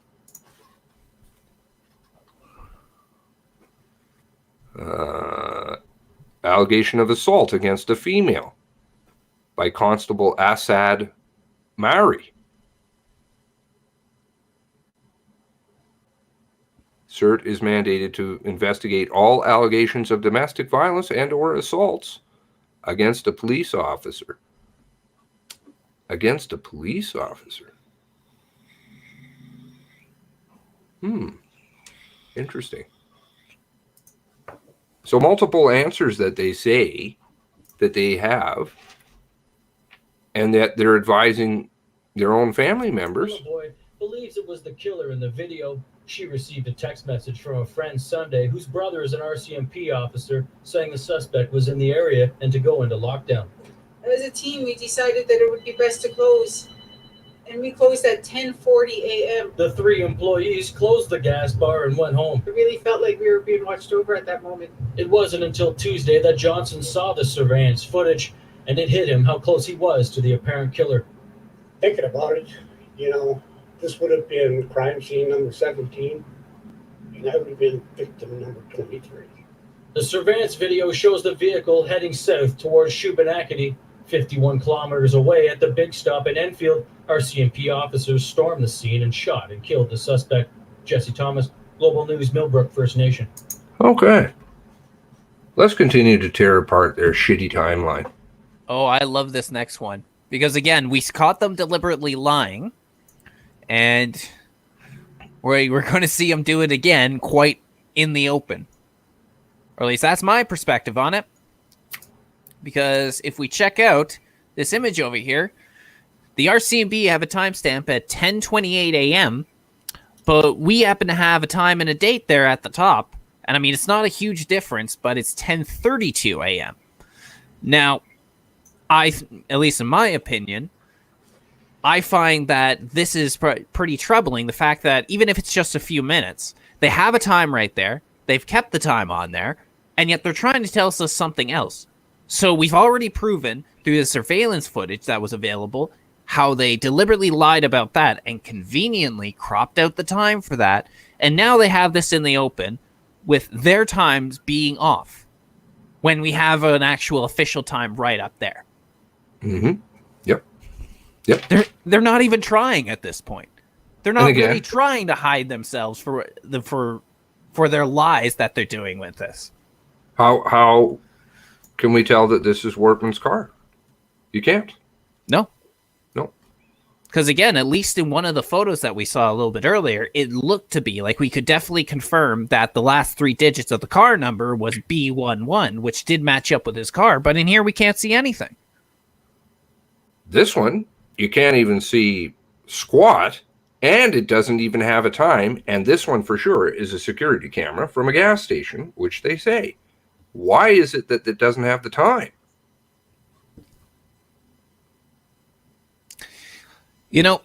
I really get the feeling that if there is a lawsuit that can be launched against the RCMP for their conduct in here and the lies that they told, I have no doubt that this is going to be closed to the public. You won't be able to go in and sit down and listen to the evidence being presented. They're going to ask a judge to keep it behind closed doors. Everyone's going to be forced to be kept mum about it so they can't discuss it. And we'll never actually be able to get the truth of it, because this is what they're going to do. If they're going to get exposed in court, then what they're going to do is try and hide as much of it as they can. So that way, if the victim families do get paid out, they can say, well, we didn't do our job properly, and that's why we're paying them out. But they're not going to want to get released that they were forging evidence, that they were deliberately lying about the timeline. And this is really, when it comes to the court case, the only thing that worries me. These people probably have a much better connection back to these judges who are willing to do them favors. So I have no doubt that this is exactly the next move they're going to pull if they get sued and it does go to court. That they're going to try and request that no media, no people can just come in there and sit down and discuss the details of the case. Yeah, Yeah, and they're going to have to answer the questions. Why is it that I'm hoping East Coast will hop on and share what he knows, because he deals with security cameras all day, and I think that would be really helpful.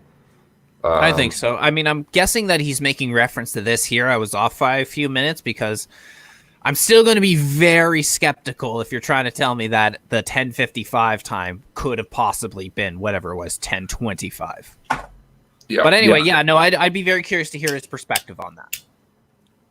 Yeah, absolutely. It won't hit court. Balls it won't. Balls it won't. All we have to do is collectively come up with enough money to retain counsel and have a few families join in on a suit. Tara can do it herself, but it looks and has more effect. And frankly, I think that the people should be rewarded, or not rewarded, but awarded some kind of a compensation for the pain and suffering that money will never fix. Never fix. You know? No, I'm with you on that. East Coast, can you hop on?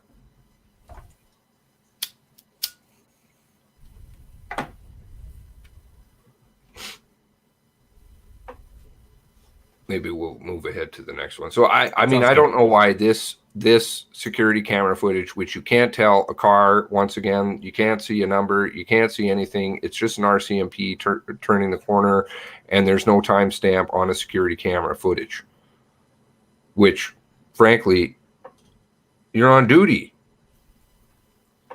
Baby duty. You can't. What if I stick you on phone? We talk on the phone?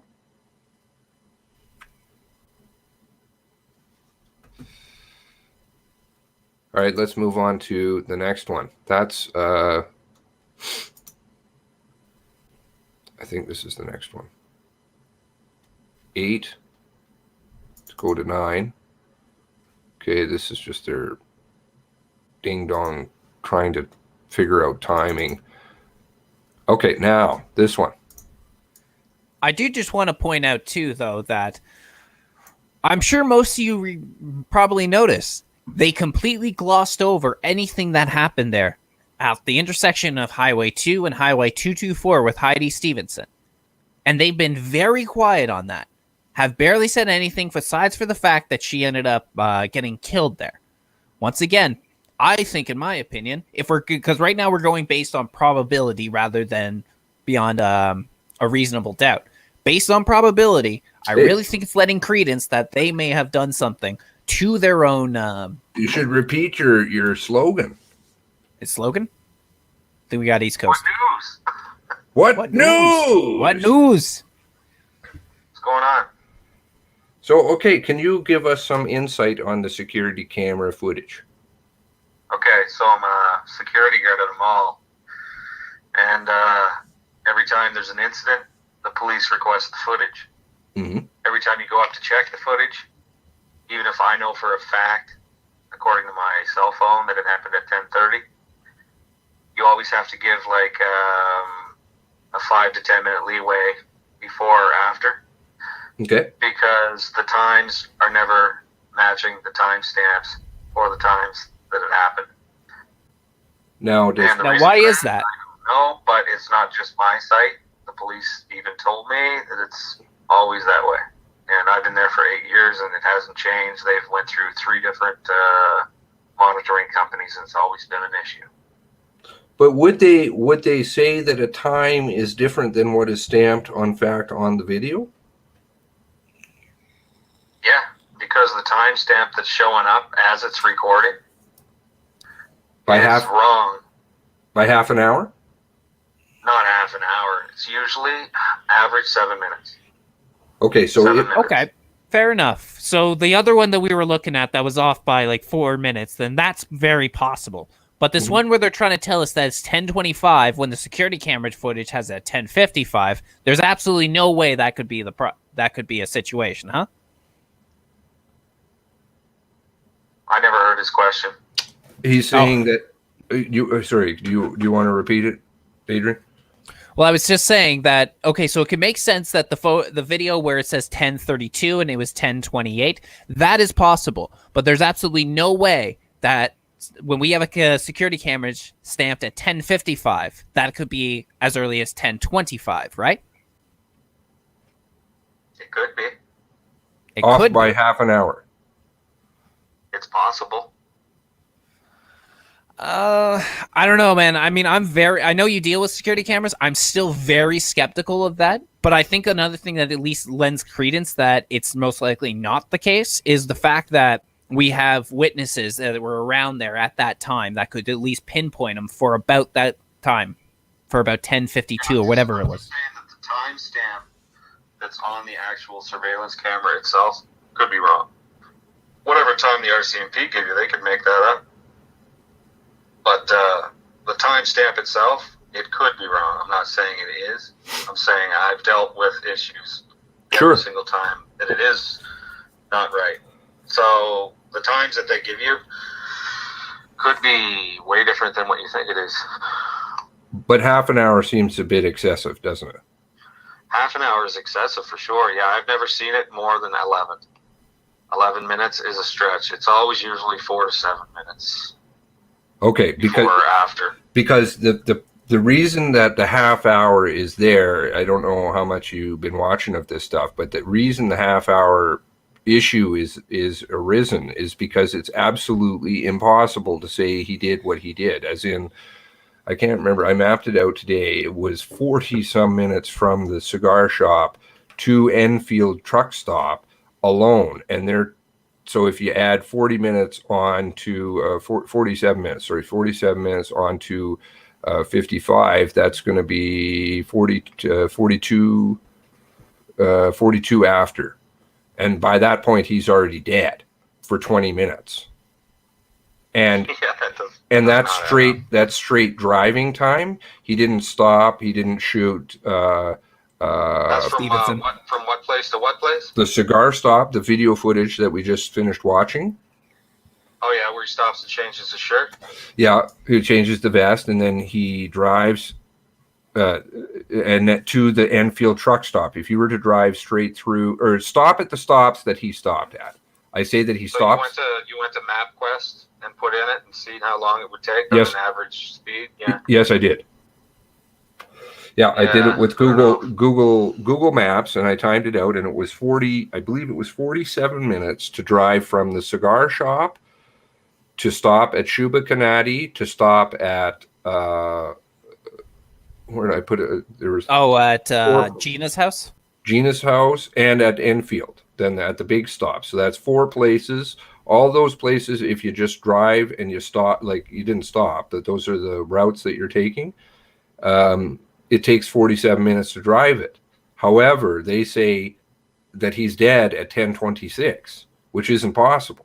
He's already 11:26. dead. Oh, sorry, 11:26. So it would be 11:42. Is that correct? 11:42. That they say that if you were to drive it the straight way through, not stopping, not shooting Stevenson, not shooting Morrison, not torching cars, not shooting Weber, not carjacking Weber, not taking Weber's body. Apparently, Weber's body, somebody has told me, was in the police car. He put it into the police car and burned it up. Then going on to Gina's house, shooting her dog, and stealing her car. He's going to have to find the keys, and then going down to the truck stop in 20 minutes less than it takes to drive. Yeah, it almost sounds to me like there was somebody else doing the killings while he was driving or something. It certainly is very poor, very, very, very poor investigating that the RCMP is doing, just because all one has to do is stick it into Google Maps and you can figure it out. But if What's the pants on the screen? Is that the pants that he was supposedly wearing? Yeah, so we're going to get to that, the pants, right? Yeah, because there was not even a yellow stripe on the fucking pants of the guy at the fucking cigar place. Absolutely. Exactly. Yep. That's what we're getting to. So there is no pants, and I've blown up the guy. Let's see if I've got that. Right here.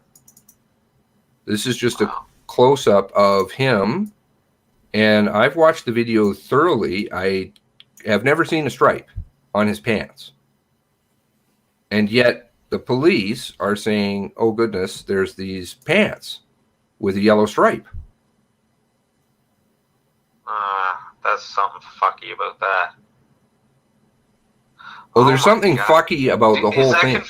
Can you tell that that's that actual Wortman guy that's standing in that by that car in that cigar place? That's it. Listen, I'm just going by your own words, as in your own words. I'm just going by what the RCMP are saying, which is do you think that there could be a lookalike that intentionally pulled off in front of that camera? No, I don't think so. I doubt it. No. And why are the RCMP confirming that this is this individual? You know? Yeah, I don't know. Anyway, I'm going to enjoy the show. I told you all I know about surveillance. Well, I really appreciate you sharing. And thank you for your advice. Job. All right, thanks. Thank you very much. Okay, bye. All right, bye. So,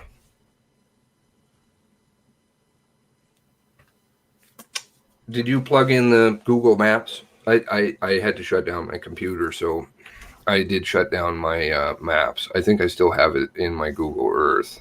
I still got maps open. What do you need? So if you plug in the following stops, you plug in I can give them to you. And you can share your screen then, because this is where the problem or a big problem, one of many, seems to reside from. So if you put in the following locations, the PUKTEW, PUKTEW, EW, okay. new word WASUEK. Okay, so Pek2 Wasuik Trading Post? Yes. That's okay. Okay, so that's the starting location at 10:55, according to the timestamp, right? Right. Then he moves on to the Shuba Kanadi turnoff, which is okay, got it. You've got it? Yeah. Okay. You know where you're going, right? Gina's place? Yeah, Gina, I'm trying to think I don't know what her address, I don't remember. 198. There we go, okay. Highway 224. And then the Bigfoot truck, a big stop, Enfield. So big stop. Okay, we're all in. All right, now share your screen and let's see what time we come up with. All right. So, there we go. Hey, one quick dub. What's going on, man? Thanks ever so much, East Coast, for sharing your stuff. You know. Now, what is the driving time to say there? 41 minutes, 53.9 kilometers. Sorry, my memory is a bit bad. So if we add that together, what time does that come up with? 10:55 to 41 after? 10. Again, I'm not great. It comes up to about 10:55, or I think it's like 11:36. 11:36. Okay. He leaves and travels via. This is from the RCMP statement, so I'll just share that, just so nobody thinks I'm playing any kind of funny games.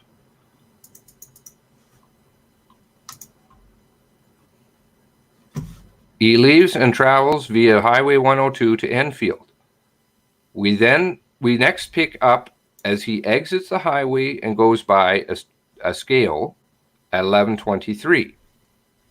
In Enfield, he enters the big stop. Since our last press conference, our investigation process has progressed quite significantly. Really? Oh, did it? And what time is he saying? They're saying that he died. 11:26, I think. Let's go back to their timeline. And I know that they said that they engaged him at 11:21. I have to go back and find where that is. But they say that he's in custody at what time? 11:40, I think.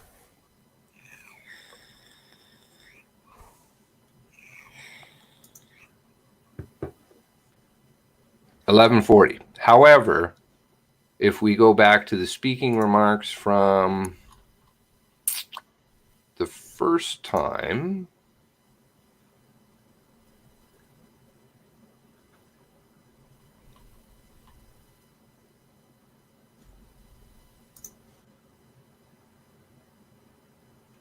loading.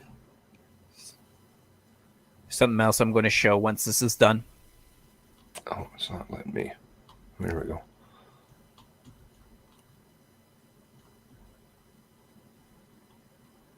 I don't know if it was Leathers one or was the second one. The second one has times though too. Let's see here. 21, 20. Active shooter update investigation. I believe this is it. Oh.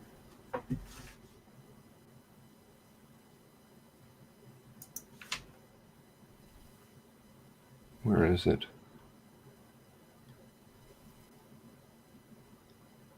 Oh, did they remove it? That's okay. I think I still have it. So, let's see here. RCMP.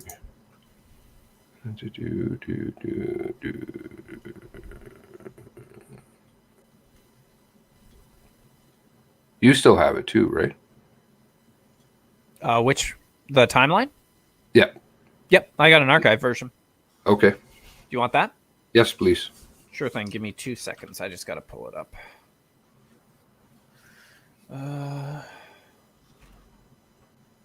Come on. All right, just gotta go way down here. Where was it? Where was the deleted?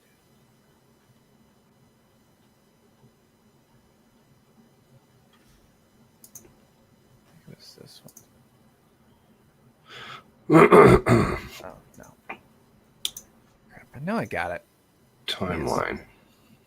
Well, I have the newspaper timeline, but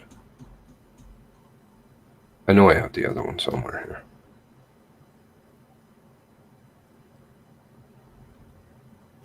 here. I know I got it saved somewhere in here. It's kind of a mess right now, so I'm trying to figure out exactly where I put it. It's okay. I'm in no rush. Good investigative work takes time. Oh, Excuse me. I think it was this one here. No.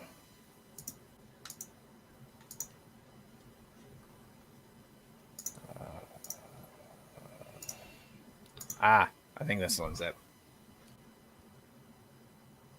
Okay.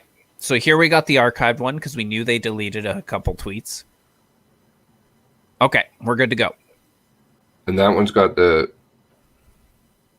11:40. Yeah, when it's coming up at 7:32, it's the way the archive saved it. So you have to add 4 hours onto the time that was there for their local time. So this would have been at 7:30 at the first one. So if we're going to where the final one, The final one reads now in custody. Yeah, so that one was at 11:40. The final one where they say the shooter is now in custody. right, but there's their statement that it was 11:21. I know he says it. He quotes it. Oh balls, where is it? Obituary, Nova Scotia killing, gunman, 15-year-old. Are you still on my screen? Yes.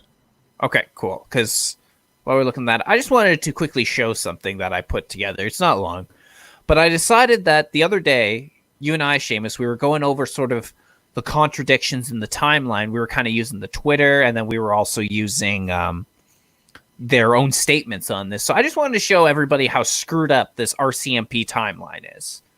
So the way that they described it, going on a few different things. So they were reporting. So this blue line is starting is where it starts, and that's Shubenacadie, because they were saying by about 10:45 ish is when Stevenson and Morrison were pretty much engaged by Wortman.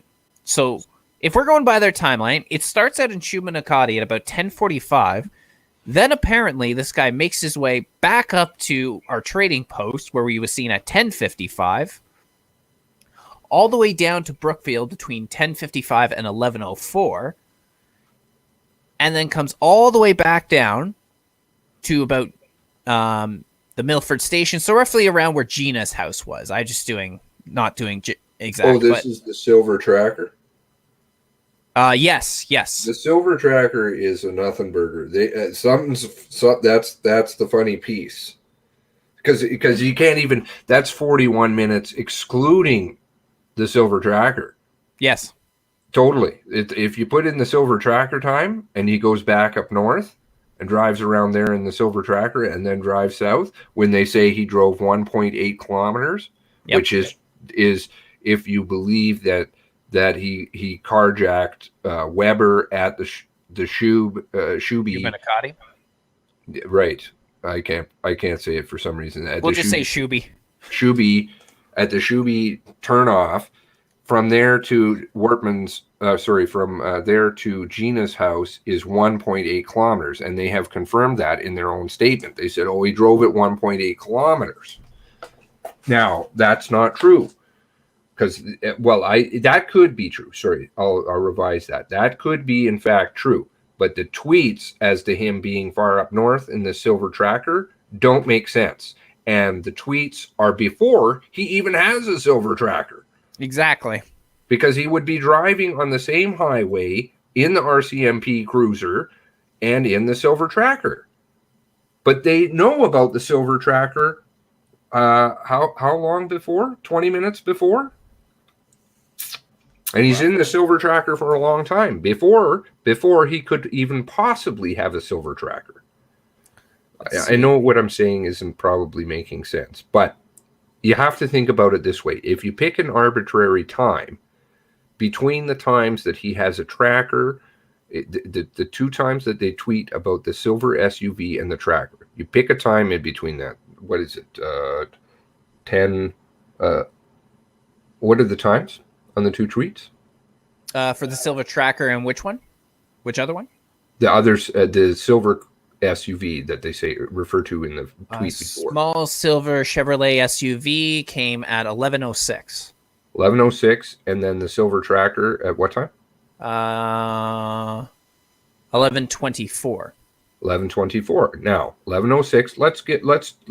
Oh, and by the way, that one at 11:24 said they were in Milford at the time when he was supposed to be getting killed. Right. Yeah. So 11:24. If you pick that time, he's either just about to get killed down and at the truck stop with a gray Mazda, not with the Silver Tracker. And also, if you arbitrarily go earlier, he's in this cruiser. Oh yeah. So how is it that they have that he's driving the Silver Tracker? He couldn't be. He wasn't even out of the cruiser, let alone Gina's car, let alone the. How did they know about this beforehand? It doesn't make sense. All you have to do is pick a time. Pick the first time that they tweet about the silver SUV. What is it? 11:06. The silver SUV was at 11:06. The Silver Tracker was at 11:24. Let's do 11:06. 11:06 is 11 minutes after the videotape footage was taken at the cigar shop. Time where 11 minutes is going to be. You're going to be south of between Shuby and the cigar shop where he's in the cruiser. How in the fuck is he in a cruiser and the silver vehicle at the same time when he hadn't even got down to Shuby to carjack the silver tracker? This is unbelievable. This guy apparently has great skills to be in two places at once. Two places at the same time with two different vehicles. Not possible. I don't live on a different planet. People can't be doing that. And how do they know about the silver tracker before it even happens?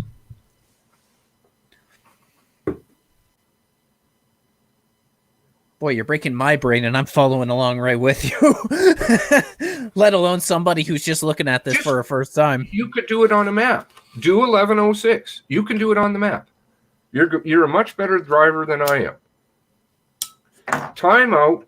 How long it takes between the cigar shop and Shuby?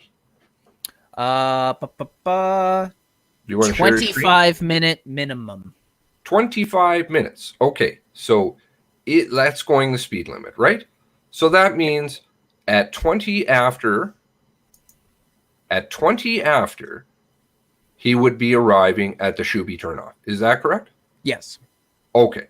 So if it is 20 after 11, if it is in 1106, 14 minutes prior, how is it that he's in a silver tracker and in an RCMP cruiser at the same time when he hasn't even got the silver tracker?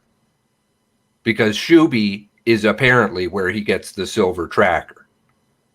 You're in two different vehicles at the same time, and the RCMP somehow have 14-minute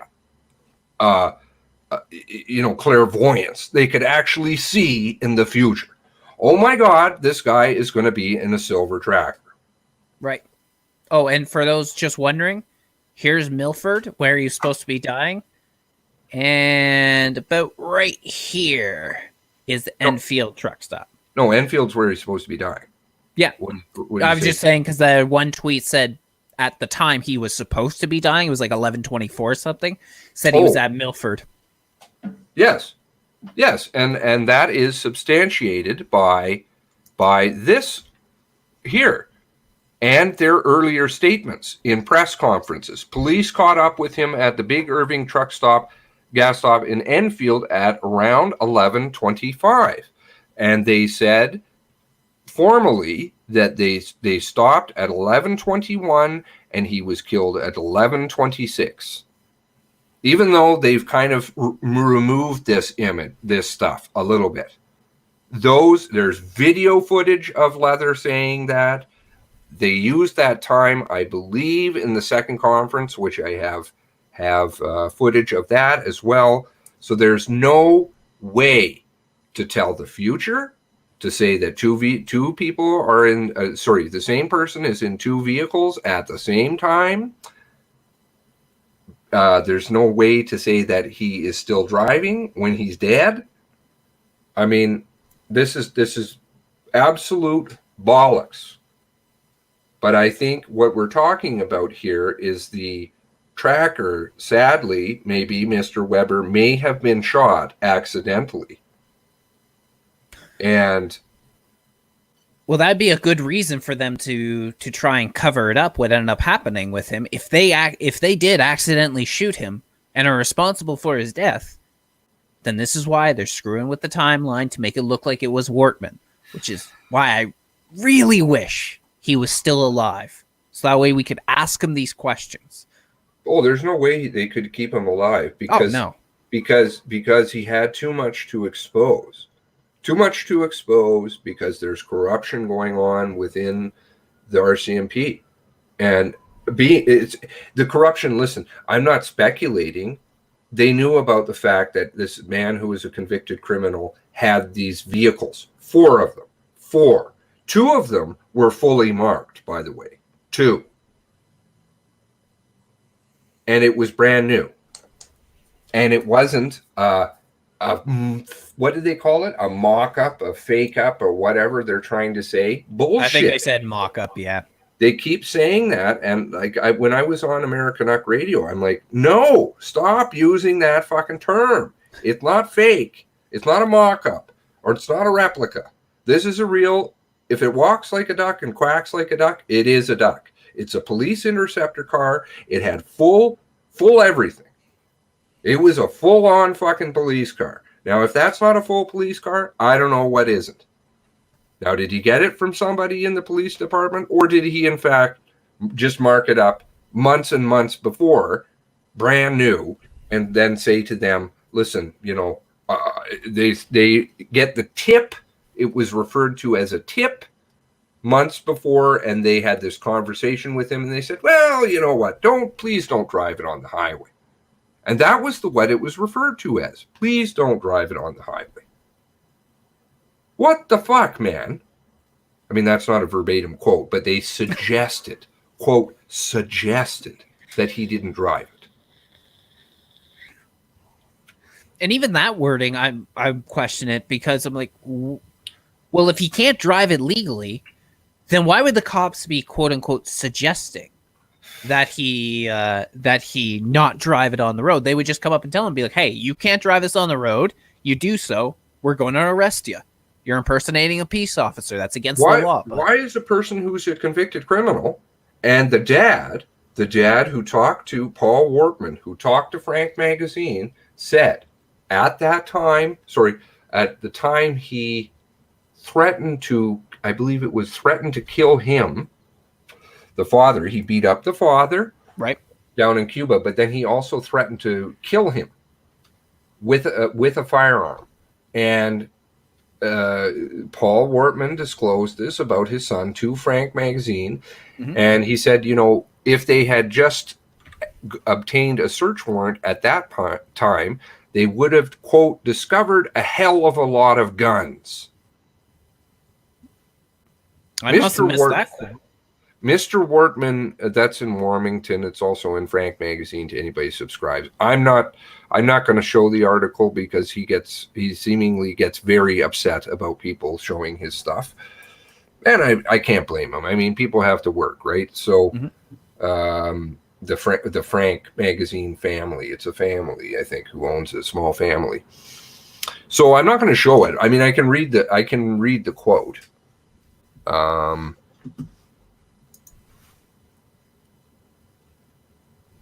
I just don't want to get in trouble with that. Mr. Frank there? The Frank. He's got some great fucking articles, man. I subscribed to his magazine just so I could read some of this stuff, and there's stuff I'm still going through. And he knows more than he says. Where is it?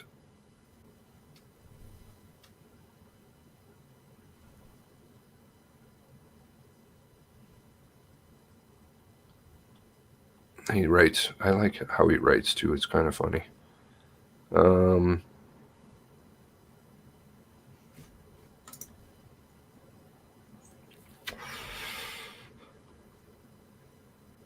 Quote, Gabriel wouldn't be able to do all this, this is the father, if he didn't have firearms. If the police had taken this a step further, meaning about the threatening of him,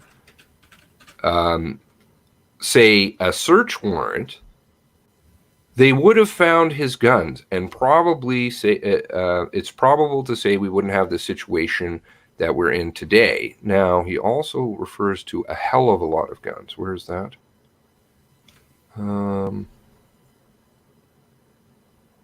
He's talking about the beating and the drinking. But he had firearms before. Like, the father knew about the firearms. He's like, where the hell did you get that? He had a big handgun, he said, and fired it off in front of his dad. And his dad was like, what the fuck? Just pulled it out of his pocket. When was that? Oh, it's also in the Warmington magazine, or Warmington article, right? Warmington. Hell of a lot of guns. Workman.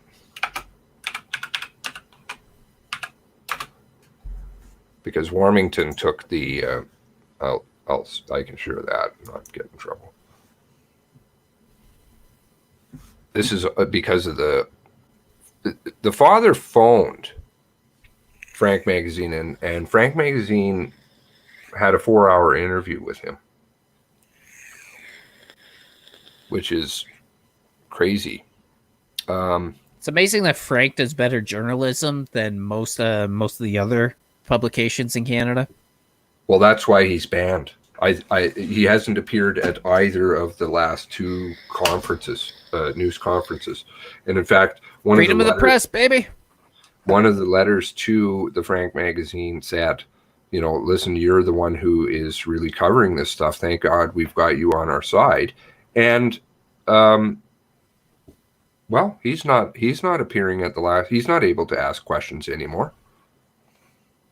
I find that very interesting. They shut him down like royally, especially. Well, he caught them with their pants down. Especially the woman.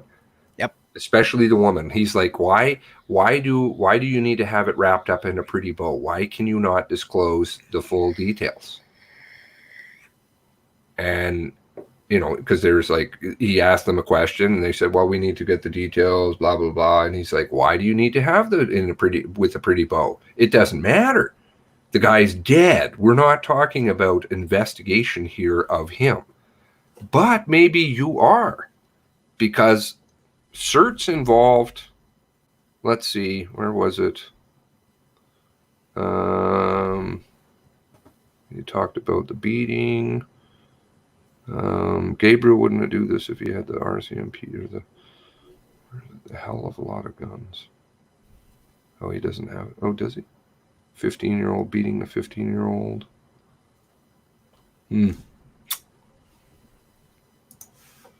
Well, I better not. He's got some interesting stuff in here, though.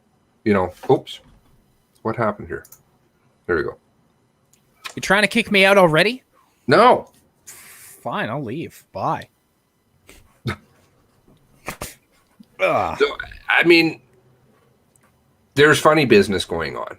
And the RCMP, there's funny business because the RCMP are trying to say it's not their fault. Oh, bye, Mr. Al. See you later. Later, bud. Have a good day. You know, and I don't need to drag this stream out at all, because I think just that part alone is the part that we can stay focused on. I want to try and put together a tweet that is short and succinct, that says, exposes their lie, and then keep tweeting it to the RCMP.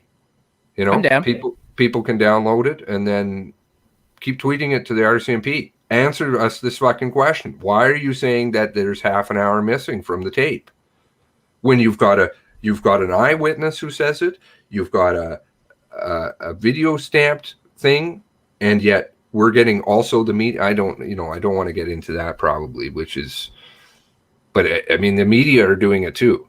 That's spooky. Yep. Why are the media covering for them? That CTV and Global did it too, where they clipped out the top portion of the timeline. Why? Just like the RCMP did. Why do they want to do that? Again, I think in that situation, at least with CTV, the anchor was not supposed to tell you what the time was. I think he was just doing what he did, and he just happened to throw. You see here at 10:55, he may not have even seen like all the graphics around. He may not have known that they were clipping out the time, and he ended up saying it's 10:55, but then they had that clipped out. So I think he screwed up by saying that, or he was unaware that they were trying to do it at the time. And my guess is he got a talking to after that about the situation. I suspect so. Yeah. I mean, I don't know his name. I doubt they're taking him off the air, because I know I've seen him around a lot. So I don't think they're just going to take him out for that, especially how suspicious that would look. But my guess is probably if they showed it again, they were going to tell him, it's like, don't mention the time. It's fine. Just talk about the video. You don't have to mention the time. It's good. No, they're not going to talk about the time. They're absolutely not going to talk about the time. It was a foul up, and it was a foul up that they're just hoping people didn't pick up on. But, you know, people did. And if there's one piece of footage out there, there's going to be more pieces of footage. So Oh, yeah. I'm really hopeful that people who have footage or whatever, or even have footage and have had it confiscated from the RCMP and do happen to watch this, do get in contact with us and let us know so that we can talk about that, because I disagree with Blender, and I'm not in all respect. I do. The RCMP are not rookies. This is not rookie mistakes that they're making. This is complete and utter negligence and cover up, and they're being criminal in their actions. See, what I find a little bit, what makes what they're doing so much worse too, is the fact that they have let the families of these victims down. They could have probably stopped him beforehand. They could have stopped him long before he did this shooting, but they didn't do anything. And then on top of that, they realized how much they screwed up, so they started lying. So when these families had lost their loved ones and their friends, they slapped them across the face, and then they turned around and said, we're going to help you find the person who slapped you across the face. Well, it was them. It was you. And you're sitting there and you're lying to these people over and over again because you screwed up.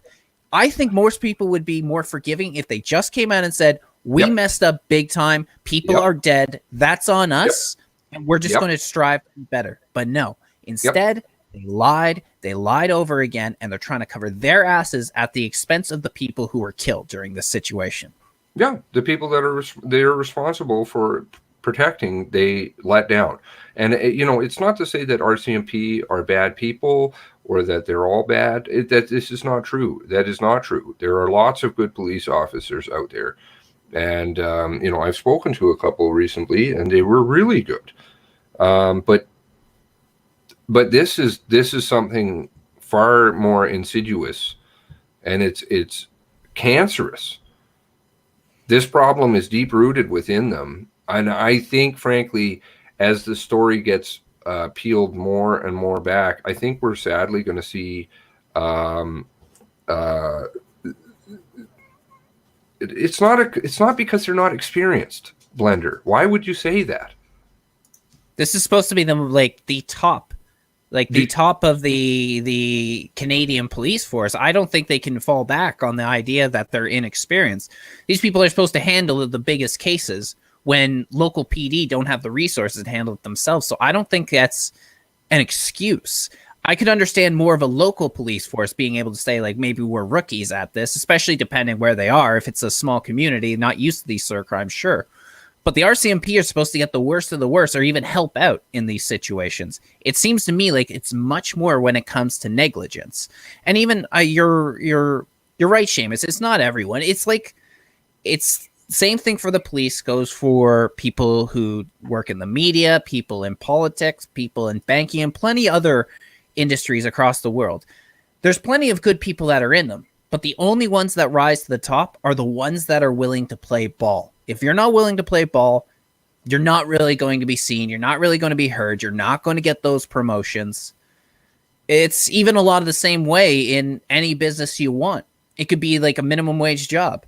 If you're seeing problems with the way that the management is working and you're sort of trying to call them out on that, you're not going to get promoted.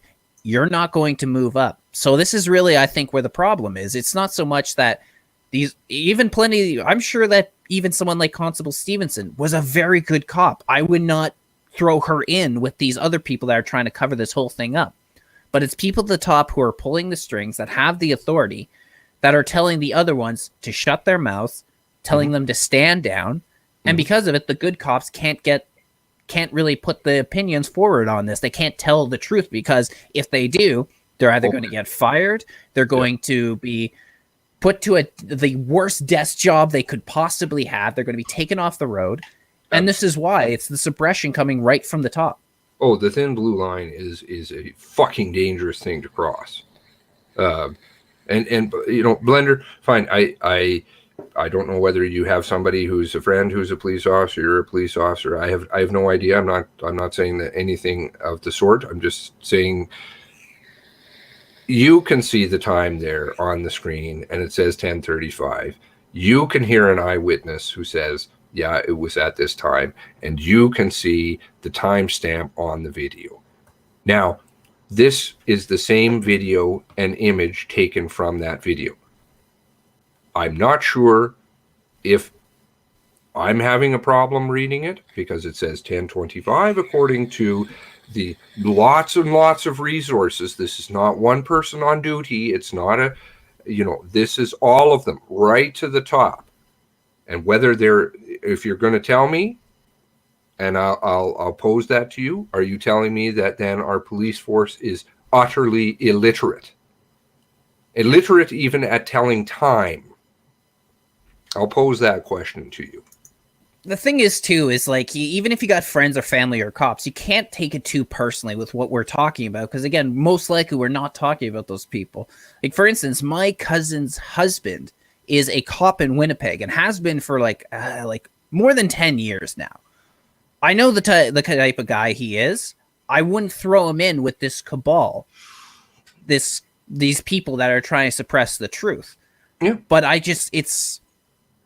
it's like any other job. When you have your boss's boss telling you to shut your mouth, you shut your mouth. Otherwise, you're going to find yourself either out of a job or in the worst possible job in that position that you could possibly imagine, to the point where it pretty much forces you out. This is the police, which is an entirely different story. Yeah, exactly. It is.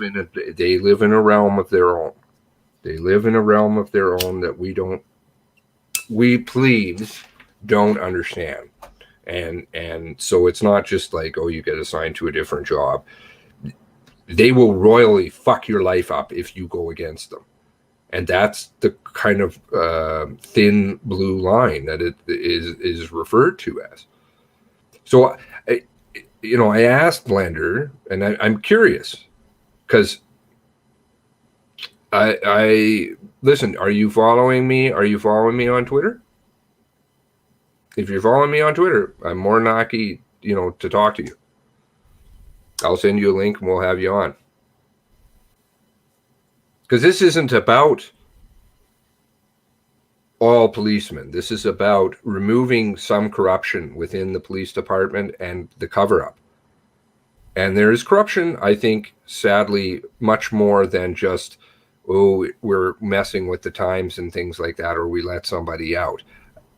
This is speculative on my behalf, but I think there's evidence to speak to that, right? As to why did Mr. Wortman have so much money? Where does that money come from? Where is he getting the guns from? Are we in fact talking about drugs? What does the correction officers have to do with anything? Because he clearly, quote, knew them, according to the RCMP. He hung around there for 2 hours. He burned down their house while they were in it. And the RCMP, again, what did they do? While the scene is still smoldering, and I've heard that one before too. Oh, well, it's just because it's unsafe or whatever. Listen, they went in there and they got bodies. Why are they going in and right away before anything starts? Really, they're wrecking the house. That's not real crime scene investigation there. I mean, it's still smoldering, and they go in and absolutely destroy the house with a backhoe. I've heard of fire investigators reinforcing structures so that they can investigate them, etc. Why do you go in there with a backhoe and destroy it? There's people's bodies in there, for fuck's sake. Were they in there at the time? I don't know. But I'll tell you, this is not too long after, because it's still smoldering and smoking. It's within a day. I know that it's within a day because the picture's within a day. So what are they doing? How fast can you clean up a crime scene and do the investigation? It takes time. And this, quote, is apparently a very major concern to the RCMP. So very important that they're going to dedicate all of these resources. Thank goodness that they do. But this isn't the way that you handle it.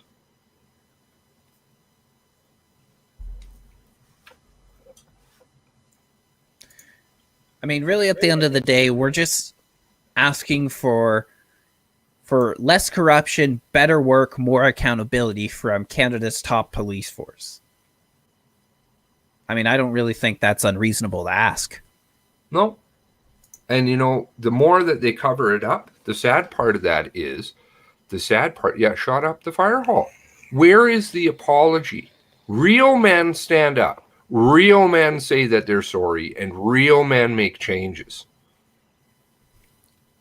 So that what I'm saying to the 90% of 95, 99, whatever the hell you want to put it at, percent of cops that are good cops, and I don't think it's 99%, sadly.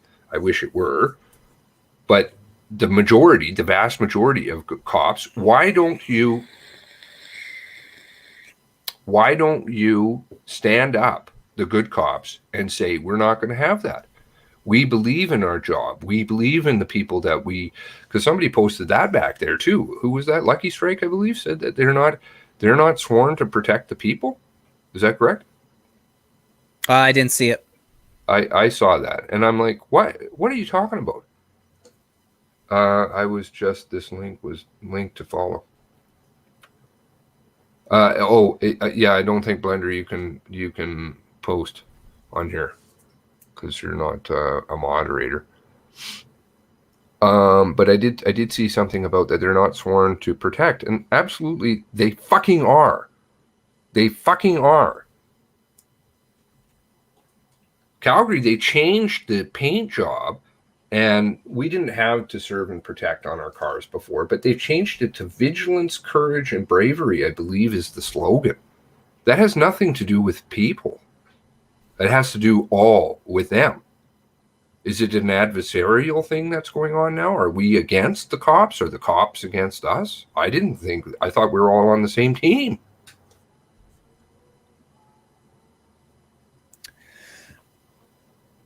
Maybe at one point, but I feel like that's starting to change. It's sad to say, but the more and more that I see how a lot of police around the world are starting to act, it really seems like they're starting to treat the public like they're the enemy and not some people that are supposed to be protected. Mm-hmm. I mean, they don't even really have... One thing I think that made cops really effective back in the day, like back in whatever, the 50s, 40s and all that, is you had cops that walked the beat, that interacted with citizens that were in there and got to know them by name, and citizens who knew them by name. Yep. So if there was a problem, it was sort of they rolled up and it was like, hey, George, what's the problem? What's going on here? You know, all right, you know, enough of that. You know, you got to head home, go home to your wife or whatever it happened to be. But now it's just every single cop is in a car these days, and they've been so isolated from people. And the thing is, too, it's not even necessarily their fault, but they spend 90% of their time when they're interacting with people, it's some bad situation. They're going to a home where a husband's beat up their wife, yep, or somebody's just been robbed, or even worse than that. So it kind of like, when you're even like, I know Seamus, you'll feel it, you can vouch for this, but even just doing this, like, you know, you go through so much bad news all the time and how you feel like the world is weighted against you. You get be pretty pessimistic. And I think this is what happens with a lot of cops. They don't get that positive interaction with people anymore. And it kind of morphs their psychology, or the psychology of the police force itself. That now we're in this situation where a lot of cops probably actually see a lot of the population as the enemy. And that's the reason why. Yep. And it's not to do with the fact of big city mentality. I know some people like to float that one out there. That's absolute garbage, because I mean, in New York City, they were doing that all the time. You know, that was a fucking huge city in the 70s, and you know, they were still visiting with people. Hey, you know, I know who you are, kind of thing. And it isn't about just going out and, you know, doing a toy drive or dropping off a computer system or something for some school. It is actually getting to know people, visiting with them on a very regular basis. That way it makes the people feel safe, they feel safe, and they feel like they can trust the police, and the police are there to help them. And I think Blender's hit it here on the head. I think this is what we're going to be talking about here, is the drugs And I think that's what the corrections officer sadly may have been into it. I don't want to make allegations, but there's something funny with him wanting to go and this crime was a crime of hatred. He wanted to burn down their entire house. The people that he's burning down houses, and he went way out of his way to go to these people specifically, and the police have stipulated that he did know them, and he was there for over 2 hours. So what was he doing? What was he doing?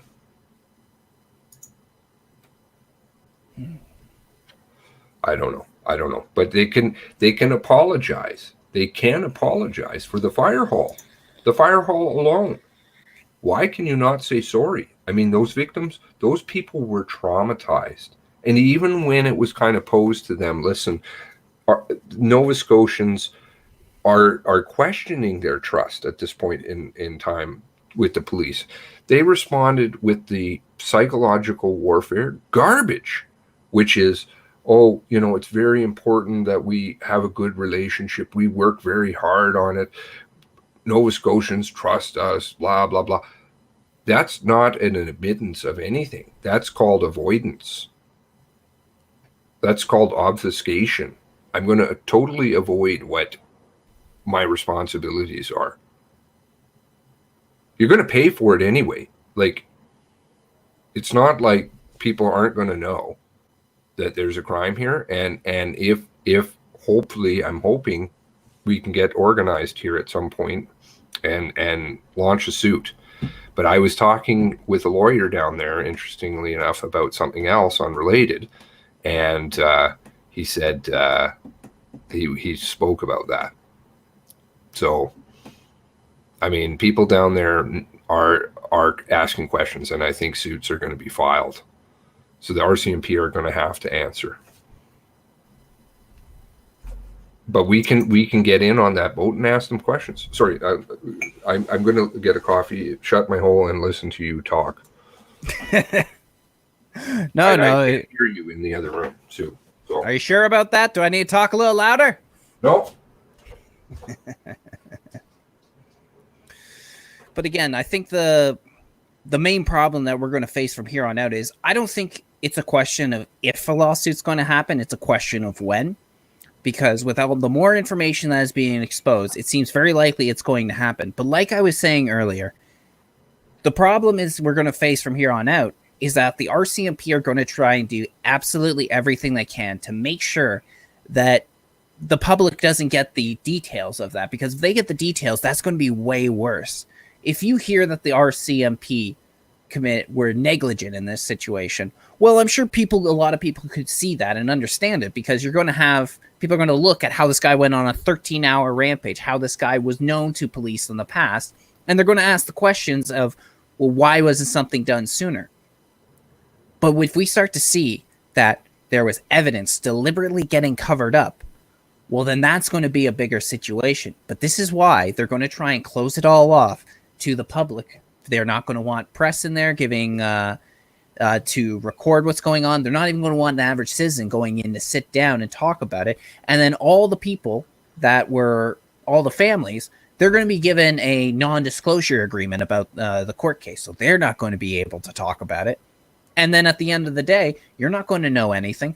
They're in a lot tighter with these judges than a lot of the tighter with these judges than they are with someone like us, the public. So they can actually probably get those favors done and say, like, or even it doesn't even have to be a favor. They could probably even just go on to something of how this is going to tremendously hurt the reputation of the RCMP in the eyes of the public, blah, blah, blah. We need to maintain our authority, and that's going to be enough. And then you and I are never going to know what was said behind those doors. This was the thing that, sold how many, it still does, sells how much in memorabilia to tourists. And Canada is so well known for the iconic image of the Red Surge and the Mountie. What, isn't this something that we want to uphold as something to be proud of? And it is something that a lot of Canadians want to be proud of, but this is why they're trying to cover it up, because that's going to show a lot of dishonor on the RCMP Nova Scotia, but then that's going to resonate across the entire country. I mean, we already, like Thread Killer says in here, the RCMP just settled for over $1 billion last year for sexual abuse of female RCMP officers. And I've heard a lot of nasty stories from the RCMP and how some even female officers are treated. I remember there was one, it was years ago. I hope I'm not remembering it. But there was like one RCMP officer, because, they got their ceremony uniforms, they're on horses, so there's some training that goes on in that. There was like one where an RCMP female officer was like dragged through horse manure in like one of these stables or something like that. It was either the stable or the practice ring or something. And that's just one of many stories. And, it's not just female officers. There's plenty of male officers that get abused as well. They're abusing the public. It's just going to be one more controversy that they don't need. Only this controversy has ended with 24 people dead, which is in a lot of ways it's going to look even worse on them simply were hazing and abusing our new recruits. And I mean, this actually, what I'm saying and you're saying, what we're all saying, has benefits to the police, funnily enough. Even though, it's like one of those things, child. They can't quite see it long term, but it's going to benefit society to do the right things, to be stand-up guys, to say, because people will trust them. People make mistakes. We all make mistakes. To be able to admit them lets us know, hey, you're human too, and I know that this is something that you're working on. People, we can start, because if we let these kinds of things to continue to go on with our society, it's cancerous. It just gets worse and worse and worse. It can be stopped, but it requires people admitting, yeah, I did some wrong, but it's okay. We're going to rebuild. We'll be okay. Fuck this nonsense about be strong and all hashtag nonsense.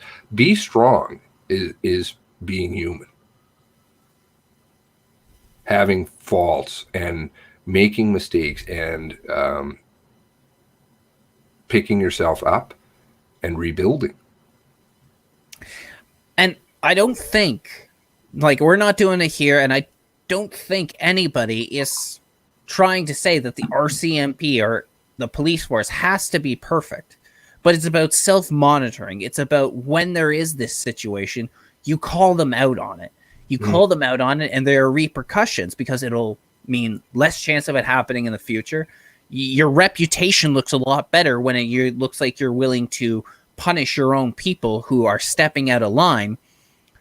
And it'll actually bring more trust into people with their police force. But for a lot of cops, the internal affairs and anybody that, when the cops who investigate other cops, they are viciously hated by other cops. And the thing is, it's we're talking about average cops who hate these people, but they're trying to root out the bad apples, if you want, in your group. You figure that you would actually have a lot more, you trust them a lot more, you like them a lot more, but those are the worst of the worst, the scum of the scum to the cops. And that, I think, just shows the bigger problem that is underlying police culture and police forces all across the world. Yes. And it has to start somewhere. I don't know. So here's one area. Why can't we start with that? Let's just start cleaning up stuff and getting things better. And Wheezy makes an excellent point here.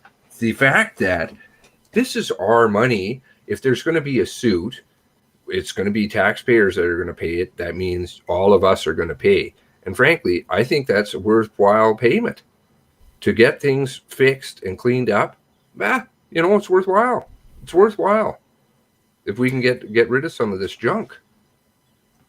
There's actually one thing that I'd be happy to have the taxpayer money pay for is to clean up the RCMP. I mean, of all the police forces, that's the one people should want to have cleaned up because that's the one that actually affects the entire country. It's not a specific city or town or even province, but this is something that's all across the country that whether you live in Nova Scotia or whether you live in BC or wherever, you could at least get behind that because that's going to affect you. But unfortunately, it seems like not that many people are aware of how bad it's really gotten in the RCMP. You kind of hear about it in passing, but when you see something like this, when you see it play out in real time and how they're trying to protect themselves, how they're trying to scramble over the graves of the people who have been killed just in order to protect themselves. I mean, I can't picture anything worse than that. Who polices the policeman? Threadkiller also brings up a good point here too, about the American component of this, and there is an American component to this.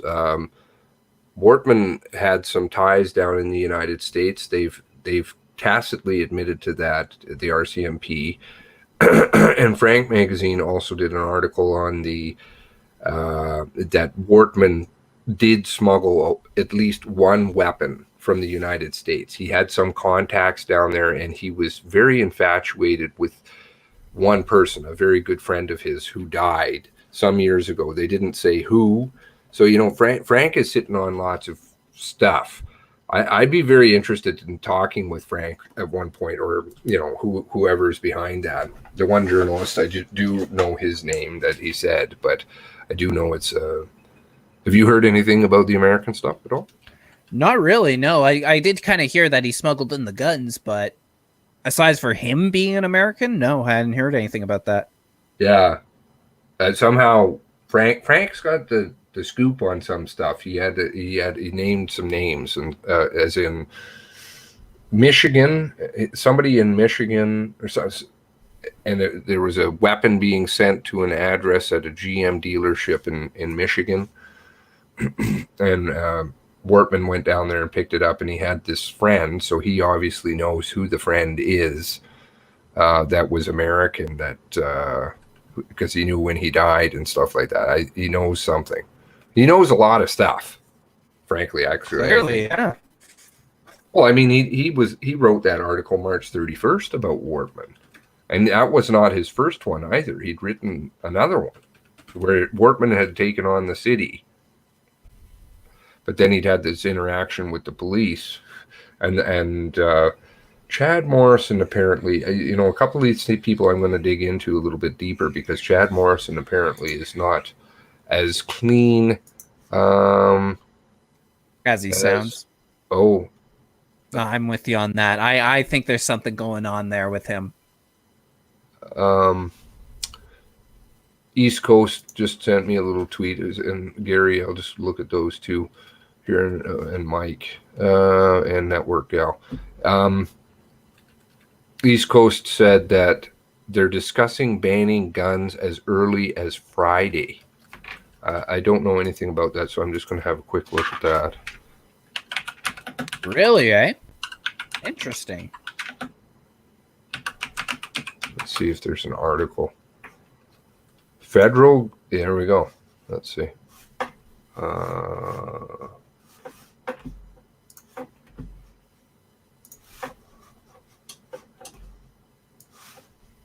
that's fucking this stuff.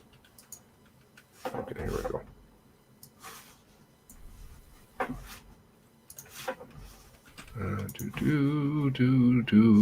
Federal government could act on gun control as early as Friday, sources say. Thanks, East Coast, by the way. Thank you for sending me that. Public Safety Minister. Anybody who's not subscribed to East Coast should do so.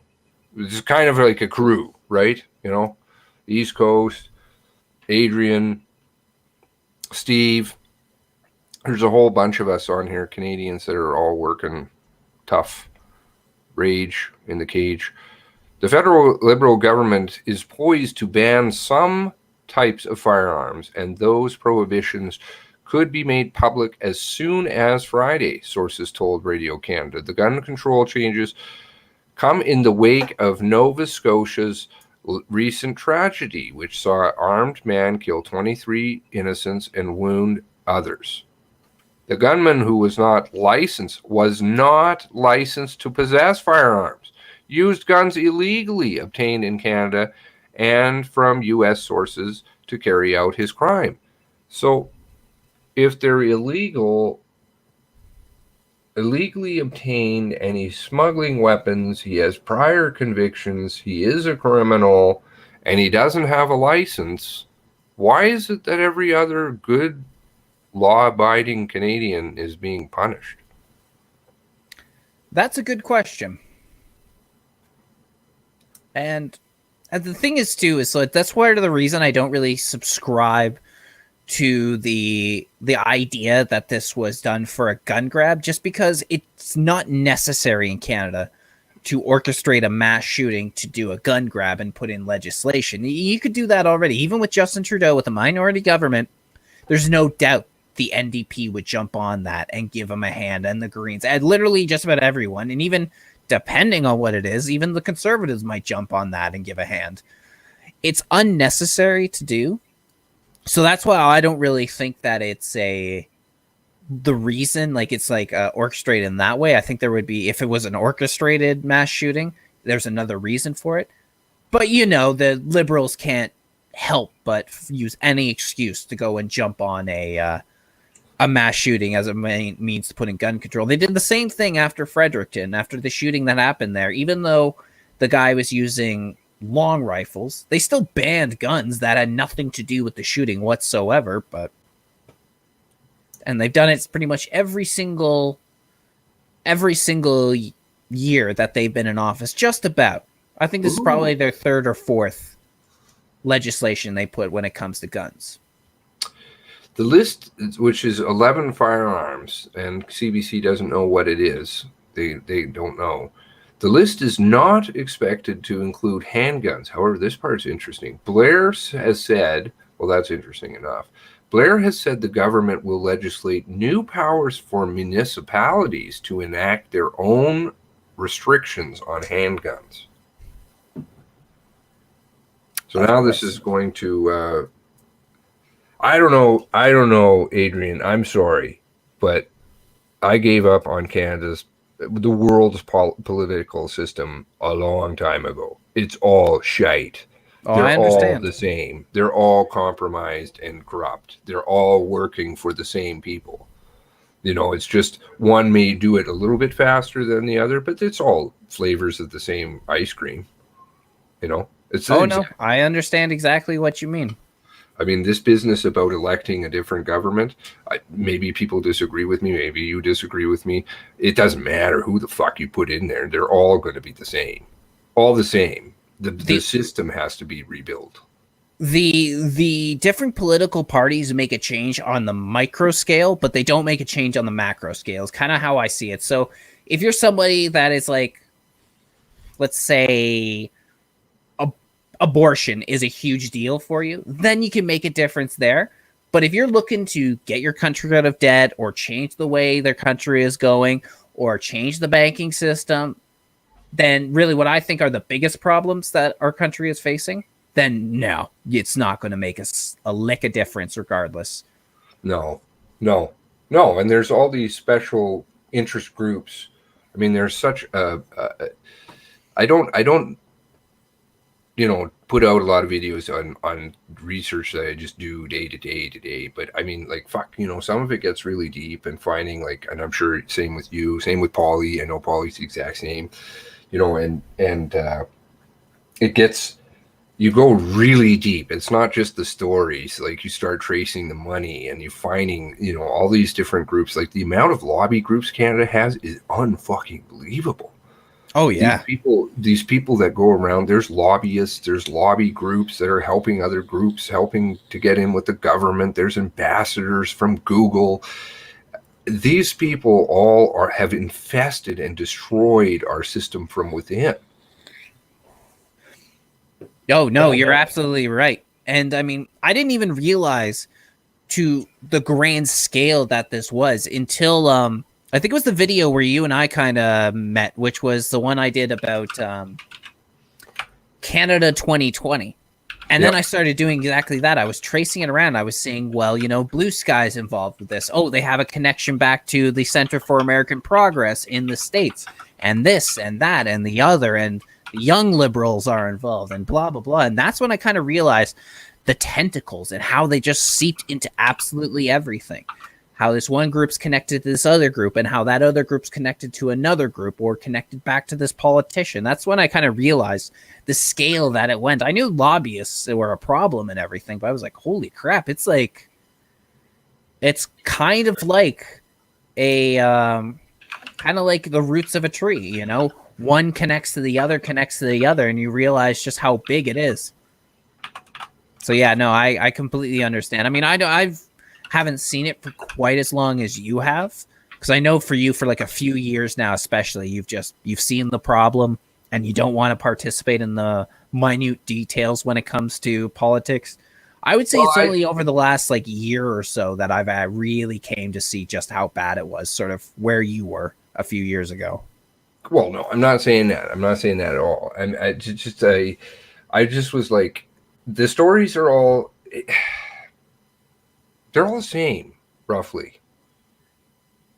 They all have the same flavor. The websites look the same. Mm-hmm. And the problem is who controls that? And so, talking about... I've got, some interesting videos about certain people that I want to release and things like that at some point. But really... is that going to change anything if you don't change it at the top? I'm not sure. Is just my stupid opinion is live right now? No, I'm not live. I just uploaded a quick video I had saved I was going to release. Awesome. Yeah, those last few videos you've done are like wicked stuff. Steve put out a really good one last night too. I haven't had a chance to watch it yet, but I'm going to do that after we're done. He kind of sews a couple of things in there together. I'm just going to check the tweets and just make sure that there's not something else in there. Did you know satanic ritualist sacrifice period that makes sacrifices? Okay, so apparently April 19th to May 2nd is satanic ritualistic sacrifice period. That's news. I didn't know about that. What news? His famous line. I love that. People have trademark things. I was hoping that the Toodles thing, that's kind of my stuff, but I don't think it's very good. People don't like it. So I always thought it was funny. You just like make a call. Hey, what's going on? Toodles. Yeah, people say that I'm saying goodbye. I'm like, no, it's not it. My grandfather used to answer the phone saying his last name, blower on the blower. The blower. On the blower. He called the phone a blower. He was Irish. He'd just pick up and kind of be like Smith or something like that or whatever. Yeah, Smith on the blower. Oh, okay. Interesting. Or he would ask for somebody like that. He was a very crotchety Irish guy. Yeah. I was afraid of him when I was small. I was afraid of him until he died. He was a fucking scary guy, man. He was a scary guy. But he was good. He was good. He was a judge. And, people liked him. Cops liked him. But he was strict. I went down and used to watch him sometimes. He would throw people in jail for a long time if they did something very bad. But he was fair, too.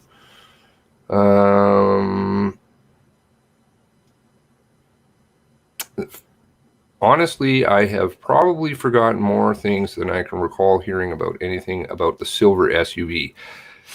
I put together a group on Facebook, but I had a dream about it that it got banned. So maybe that's a bad place to do it anyways. But I just thought, I don't know tech stuff, but I would like to get kind of people organized in one place where they and organized where somebody, not me, because I'm not of that caliber. I'm not good at organizing shit at all. I just would like somebody to delegate duties, but to research different things, like research the silver SUV, research, so-and-so researches the background on who owned the dental clinics, researches Mr. Morrison's background. Because I think between us all, if it was organized much more methodically, we could uncover a lot of stuff. Does anybody here good at organizing stuff, or does that sound like a good idea to you, Adrian? Are you good at organizing stuff? Are you good with the tech stuff? I'm not bad. So if we were looking to set up like I don't know, like whether it's a Facebook page or a Discord server or something like that, I can just sometimes be very bad for checking them. Like, my emails are a good example. I am terrible at checking my emails, even my personal one, not even my one for my channel, but my personal ones. I'm pretty terrible at it. Oh, yes. I agree. I'm terrible. I think people think I'm ignoring them or something. I'm like, no.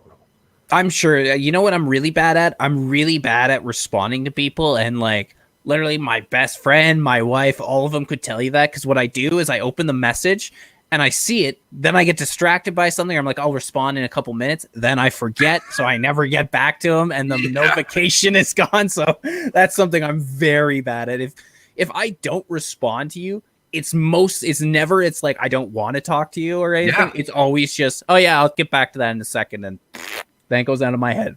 Shiny thing, exactly. Yeah, I'm like that so badly. Well, did you want to organize a Discord?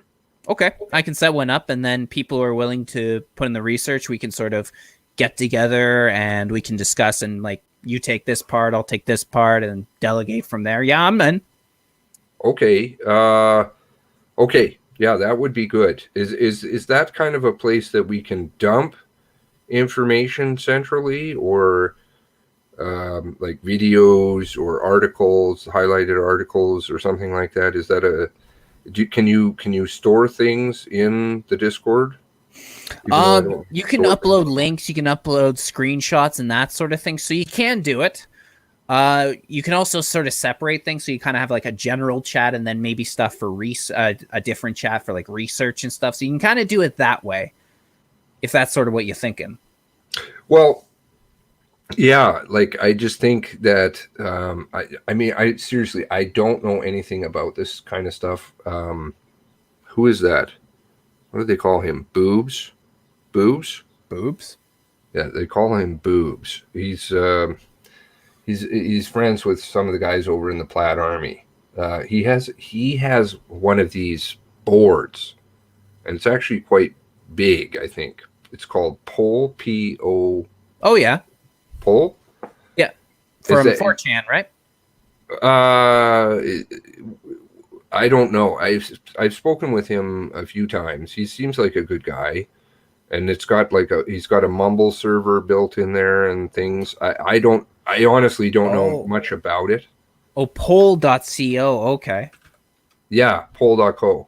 Okay, so not from 4chan. Okay. No. Oh, okay. Yeah. Okay, I've seen this website before. It's its own flavor. Like I have a thing there, but I don't even have enough points to make comments or something. I can't have private chats with people. And I'm like, dude, just give me the points. If it's your friggin' board, like, can I have the points? Because I don't know how to use this. So, yeah, poll, POAL.co. Okay. I think maybe just to support that. I don't know. Who knows? Right. It's Fed posting over there. I don't know. I don't know what's going on, but who cares if it's maybe vid8.co. I don't even know what these things are. Let's see, vid8. Everything has like 7,000 different pages and links and this and that. It's confusing. All right. Well, I'll tell you what. Maybe we can just we can sort of talk offline at one point and just sort of figure that out, and then set something up. Okay. That sounds good. Right. I think then I just want to just double check that something didn't come in here, and messages I sent you were blocked.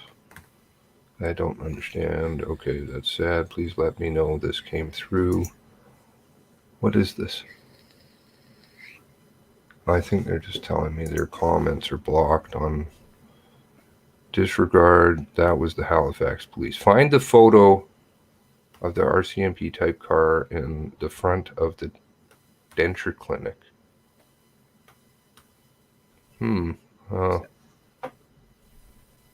Still pissed my phone is having. Okay, I don't know. Excuse me. Do you want to wrap this up then? Yeah, let's do it. All right. Thanks everybody for coming out. Be sure to subscribe to Adrian's channel, Just My Stupid Opinion. Check out his last few videos. I'm excited to see your new one. And as well as Steve LTT, and he's got a great one out there from yesterday. It's kind of interesting. It's a mix of things. He's got a creative style. He's got a style. Yeah, he really does. Yeah. I'm impressed. And thanks very much for East Coast for joining us and giving us some advice. And I really appreciate everybody coming out. So have a good night. Take care, everyone.